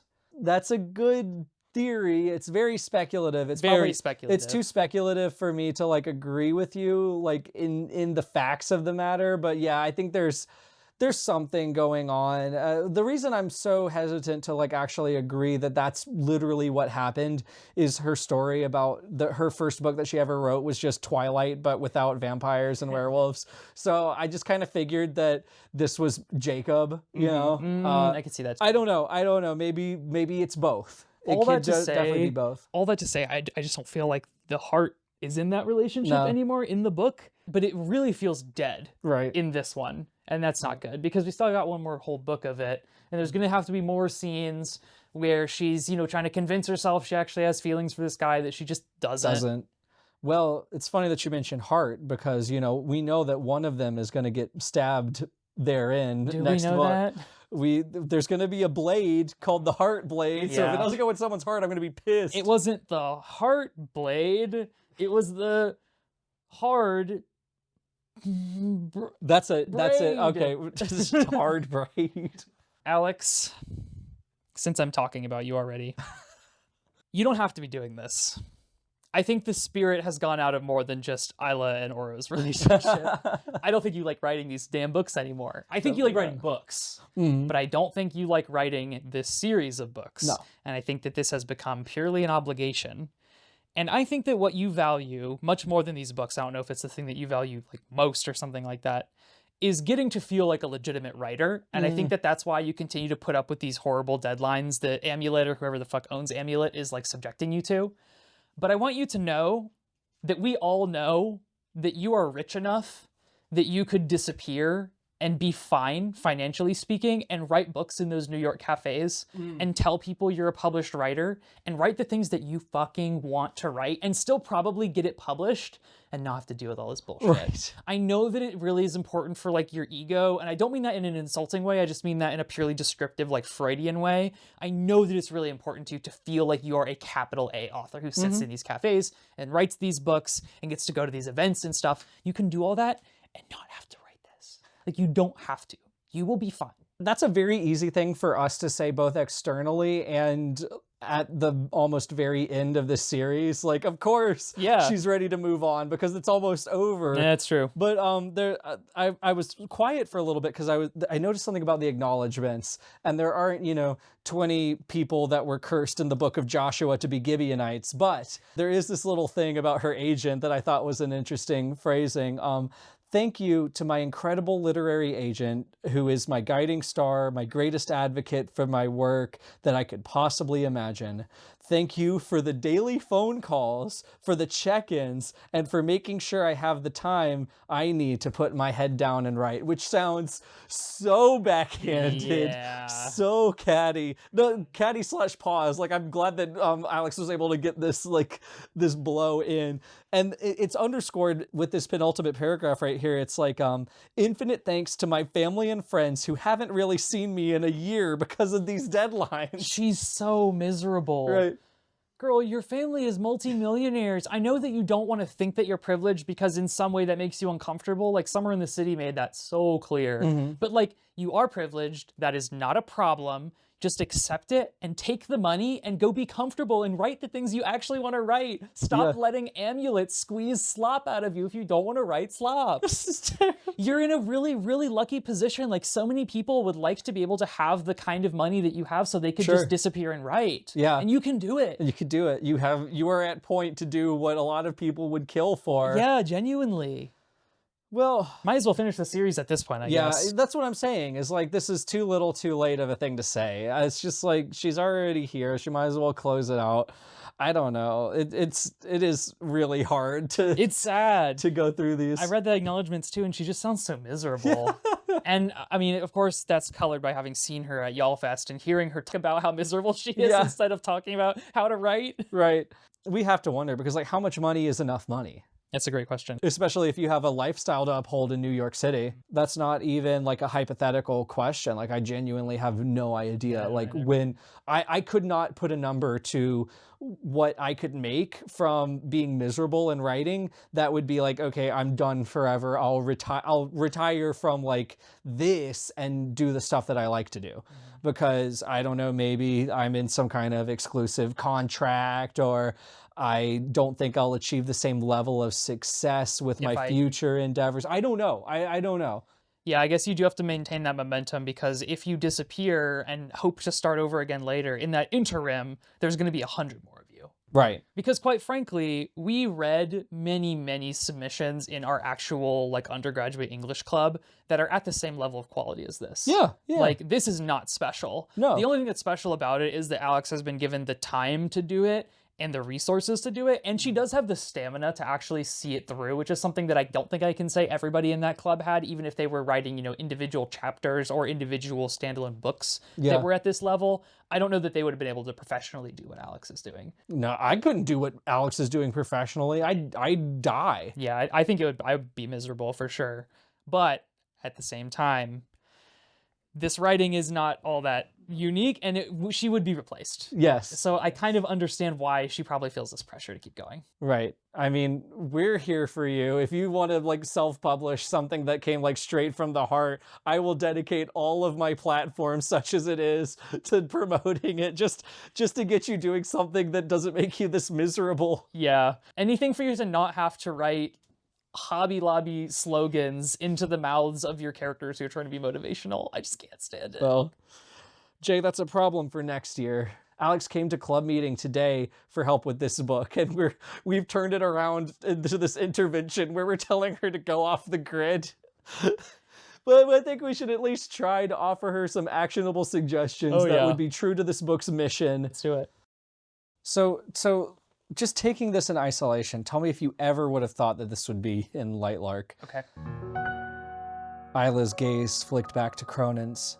My council and I will travel through the next galaxy, where endless power and more planets await.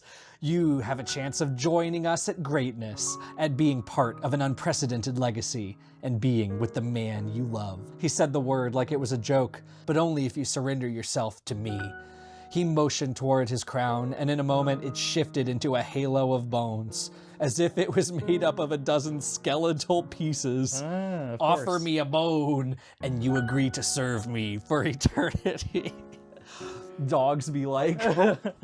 Why is he a lich now? I don't know. We will rule the galaxy together, Isla. It would be atonal if we hadn't gotten here gradually. This is like the frog in boiling water thing. Like, I know that's apocryphal, but Still, I definitely feel like a boiled frog. But God, where do you start? Well, there's a lot of parallels in this book, but it isn't really clear to what end. Yes. Yes. There's parallel buddy cop comedies, at least at the beginning. We got, Grimm and Oro, and then Isla and Lark. There's parallelism between Grimm and Cronan, and that they're, like related. They're like evil shadow guys. Yeah. There's also a parallel between Isla and Grimm and Cronan and Isla and Cronan, in that they've all had, in the book's words, to kill people against their will, and that has in some way forever altered the nature of their human experience. Right. Which I believe that it would, sure, to be clear. Yeah. But in what way? There's the parallelism that I thought was going to be the focus of this book that got introduced in Skyshade, between the trio of current love triangle thing and trio of past love triangle thing. Yes. And that doesn't matter at all, except so that Isla can steal the love bond between the two, between Lark and Cronan, so she can take advantage of it and then use Lark's power to regenerate or something. The thematic elements of that are completely unexplored, which is such a shame. Yeah. That was actually, I reacted the way I did when you brought it up, because that was my first suggestion too. My specific example was Lark can physically pull herself together, and Isla is called upon to mentally pull herself together ad infinitum. And I feel like, I don't know exactly what I'm asking for, but I put it on the suggestion because maybe she could make these writing elements more idiot proof, nod to me and let me know that I am making these things thematically parallel for a reason, or have someone call attention to it. Be like, Isla says something like, I can pull myself together just like how Lark can, or I will not repeat the sins of my forefathers, even though they looked a lot like me. You know, have some sort of acknowledgement from the characters that there's this mirror image of like pretty much everything. The Venn diagrams with all the concepts kind of create this 1,000-petaled lotus that just spirals into infinity. I really think that this is just happening because Alex has like a small palette of ideas from which she paints these books. And so when they recur, she sometimes points it out a little bit and is like, oh, isn't that interesting that they're kind of the same? And because we're supposed to be reading this at like the most superficial level possible, we're supposed to be like, whoa, they are kind of the same, and then not think about what that actually might mean. But I don't like that. I don't think that that's very good, and I think that like we're right there on the cusp of doing something more. We're so close. Might as fucking well. I think I said this with the 10 Elemental Masters or something, about like a book needs to be about something, and that every book, no matter how silly or no matter what I feel like about it, is about something. And I feel like this book is about those little echoes, about things that repeating history, or overcoming your past, or redefining your identity, understanding that you could have been XYZ thing, but here you are now. Like, we had a whole pool of possibilities, for God's sake. And most of the time the possibility is it would always be like this. It's very frustrating because this book is definitely more about something than, 10 Elemental Masters. But at the same time, it like fails harder because it tries harder. I don't know. If we're going to do a sci-fi dystopia, we should do a sci-fi dystopia. I want like, whatever species Lynx is, I want Cronin to have a stable of them with like cybernetic enhancements, like the cyborg Tinkerer, have them like with the robot legs running on hamster wheels to power his hot tub or something. Like, I want him to be fucking evil, like the giant spider from the island when Isla's doing her little creature thing.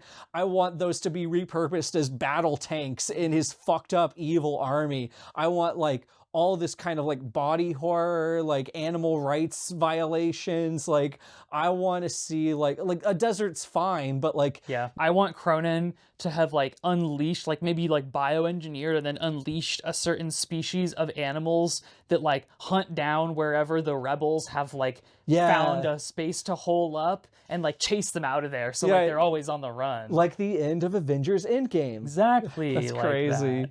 Anything.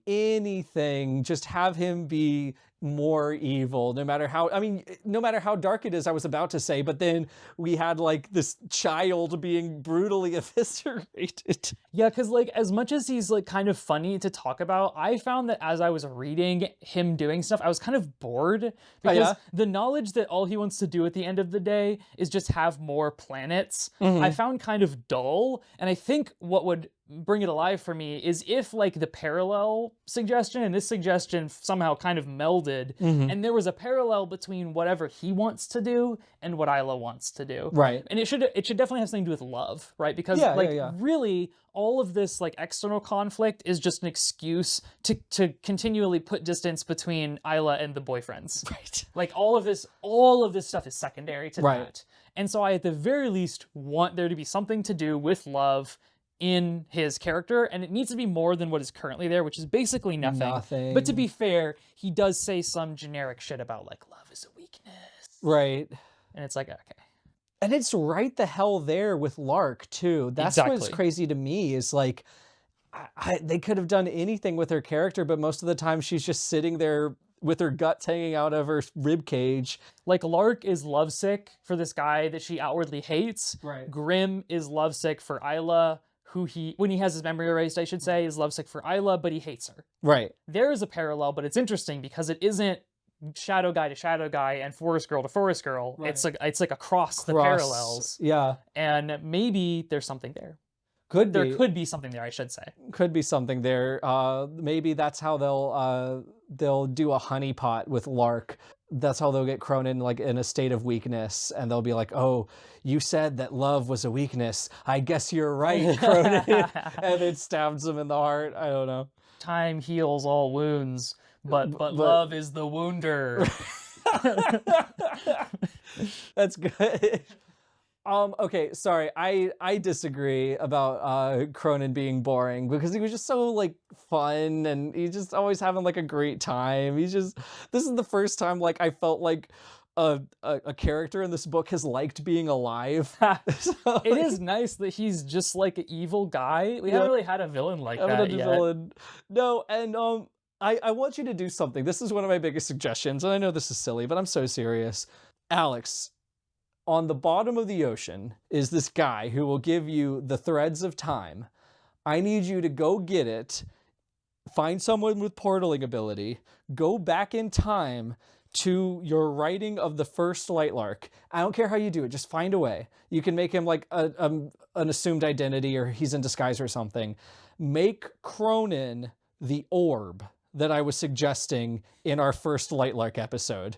We were so mad because yeah, okay. talk about like stupid, silly little games that he subjects his subjects Centennial. to. Yeah, the Centennial is full of all these dumb rules. Like, you can't kill each other until the 50th day, and there's a ball every 25 days, and you have to make up the rules to your own games, but they can't be within XYZ parameters, yada, yada, yada. And I was like, someone has to have made this up, right? But we never got an answer for that. And what I had said half jokingly, but I wasn't really kidding, was just have it be the orb. Like, this is a cargo cult that they're just guessing based off of how much this magic orb blinks. That is just, it's like a, what do you call it? A magic 8-ball that they just obey like a god. And then you were like, what if it was a character? What if it was a person? And this is that. This is the guy who would have made up the Centennial. And maybe he had a hand in it somehow. I don't know. It would even explain why the poetry is bad, because surely this man doesn't know how to write an iambic pentameter. Wait, yeah. Only joined can the curses be undone. Only after one of 6 has won. Only then can history amend.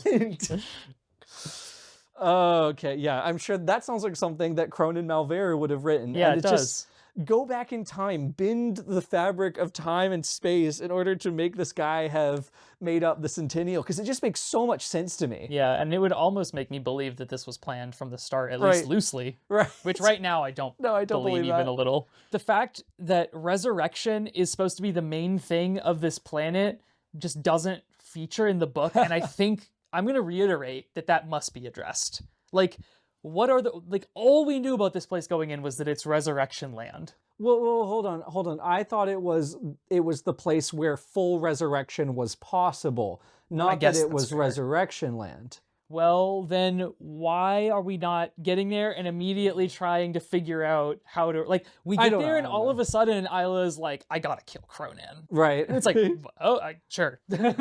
Maybe have her like always try to do it or try to look into it, and then they get waylaid by the scavengers, where they get waylaid by whatever. I just saw the movie One Battle After Another. Have you seen that? It's a good movie, but there's this one part where the main character keeps trying to plug in his phone. His phone is dead and he really needs to use it. And he's being shepherded by this guy who's like offering him shelter. And he's got like, there's this like multi-level house that he's in. And he goes to the foyer, tries to plug it in, but he's like, no, we got to keep going. And then he stops for a little bit, he tries to plug in. He's like, no, we got to keep going. And like watching the scene, you feel like such incredible tension for this very mundane goal of trying to charge your phone. And I wonder if like Isla keeps her goal of like learning how resurrection works and tries to do it in secret or do it whenever they have like a chance to sit down, if that would add a little bit to the tension. And I don't hate the initial Isla buddy cop comedy scenes, but they are missing a little bit of a pizzazz, and I think that could be all we need. Yeah, like I want at least acknowledgement of her like trying to resurrect somebody and not really knowing how it works, just knowing that it's possible in this world, and at least realizing within the first couple of pages that like she doesn't know how to do it. Like, what if she just like, I don't know, reaches out with her power into the ether and is like, I'm gonna try to bring somebody back. Right. And she like can't, and she realizes it's more complicated, and then, you know, she talks to Lark about it, and then, you know, whatever. She accidentally brings Aurora back as the fucked up zombie, like what Lark was making. She has to carry this Aurora zombie around with her, and she asks it for advice, and it's just like, I don't know. It would be something. Glad there wasn't a lot of zombies. Or yeah, we didn't really have like a Drex slash Where the hell are zombies Drex? reskin. Yeah, well, that's a good thing, but where the hell are Drex? I don't know. Okay, underground? are they back? Yeah, are they back underground where they belong? I'm surprised that Oro didn't see any when he was digging. Right, yeah. Like, Maybe point. if it was a movie, we would have like a panned out shot where we can see like into the earth. And as he would be digging down, we would see, you know, like layers, and there'd be like a layer of Drex, a layer of like biblical Noah's Ark, since this world is 6,000 years old. Right. Yeah, sorry, I gotta say it again. We need more existential crises about that, just from someone. God. Yeah, no one seems at all bothered by the fact that their world is like artificial in the first place, and then like maybe it's not even a planet, and now it's not even a significant planet. It just happens to be in between two things that a mean guy wants to have. Right. Like, yeah, the incidental nature of its cosmic significance is kind of scary. Yeah, extremely scary to me. Another extremely scary thing is just the concept of resurrection, period. And I know what I'm saying is just like, this is not the moral of other stories, so this is bad. But like, I don't like that Cleo just uncomplicatedly got her son restored to her. Any other narrative, years and years of literary tradition teaches us that this is not a good thing. Yeah. Like from the moment that the Lazarus story, and I'm sure whatever predated that, we have known as a society that it's not good to pine for the dead. And the fact that it's just like, oh, this happy moment. Yeah. And then we just have to forget about it because now we have to gear up for the big dumb battle. It just ties into that like feeling of like big parts of this book being juvenile that I was talking about earlier. Like the sex is juvenile because it's so hyperbolic. The coping with grief is juvenile because like, oh, we just don't have to do that. Right. Like, but you do. But you do. But you do. But you do. And I'm not saying that this novel has to exist to be like a morality tale or a lecture. No. But again, like, it does fail to understand on some level that like other literature exists and has more thoughtful opinions on this, even if you don't agree with them. And espouses the exact opposite opinion of what you're showing here. Yeah. Wish fulfillment and its consequences. Literally. I mean, that's a good point, you know, the uncomplicated wish fulfillment of the sex, of the resurrections, of your mom coming back as a ghost. I guess she didn't. Oh my God, can she resurrect her parents because she technically killed them? Right? Yeah. So I would think so. If she resurrects previous, I don't know, royalty in her line, does the Nexus Curse then apply to them? Like, does it transfer back? I don't care. I don't care. I don't care. We don't need to answer these questions. Stop raising these questions, Alex.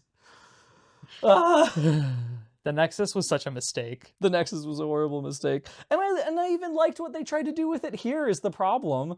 You know, it's this evil man came up with it as a form of control. Yeah. But no. I'm also still bothered by the lack of Starling slavery resolution.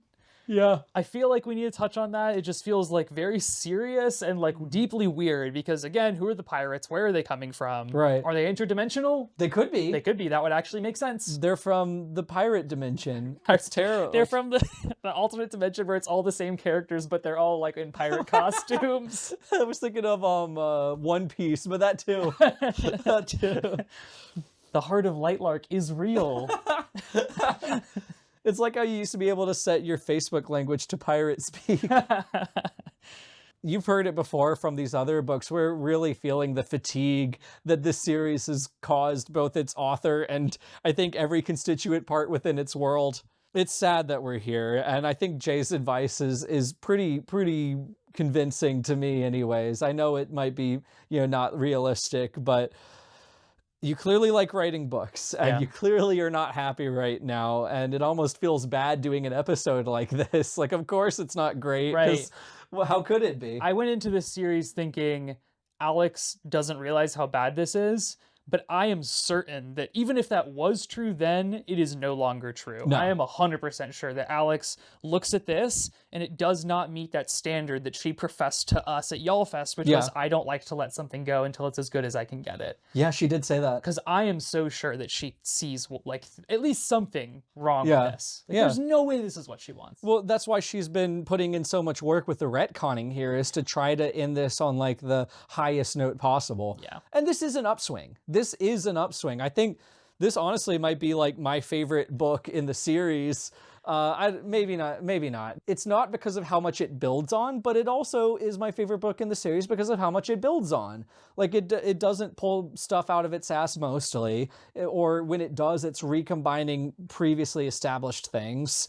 So you know, this will go down as not a very good series overall. Right. But I think that we have it in us to finish out on the strongest note possible. And maybe, God, what is that stupid book called? The adult fantasy thing.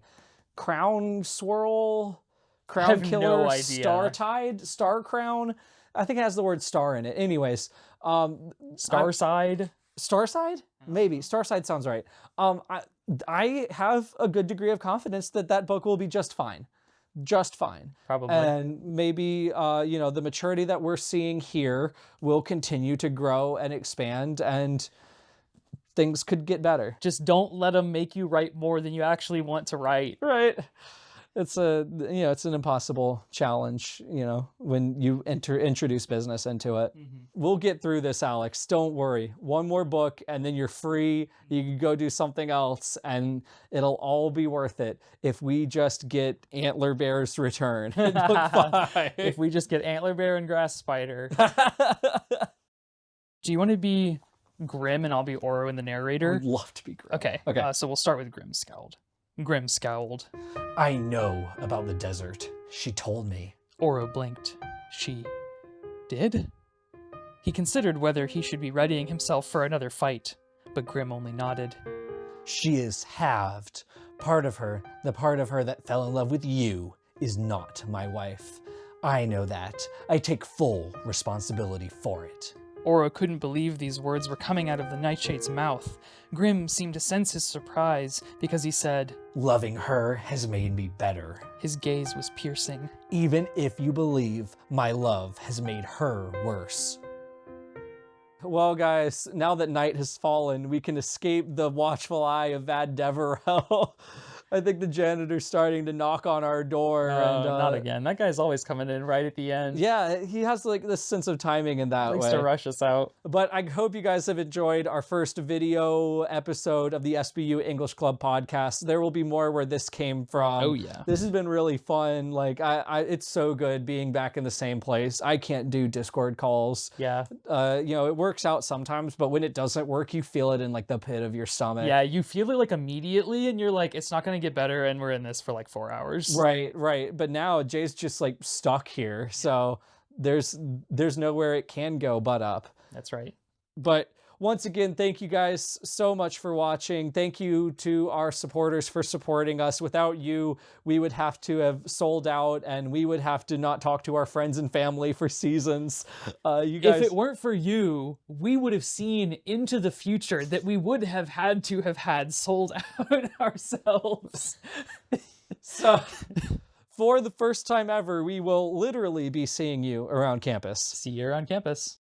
You may think my heart is my weakness, love is my ruin, she said as Cronin groaned in agony. It's easier to shut your heart off, to consume and destroy rather than give.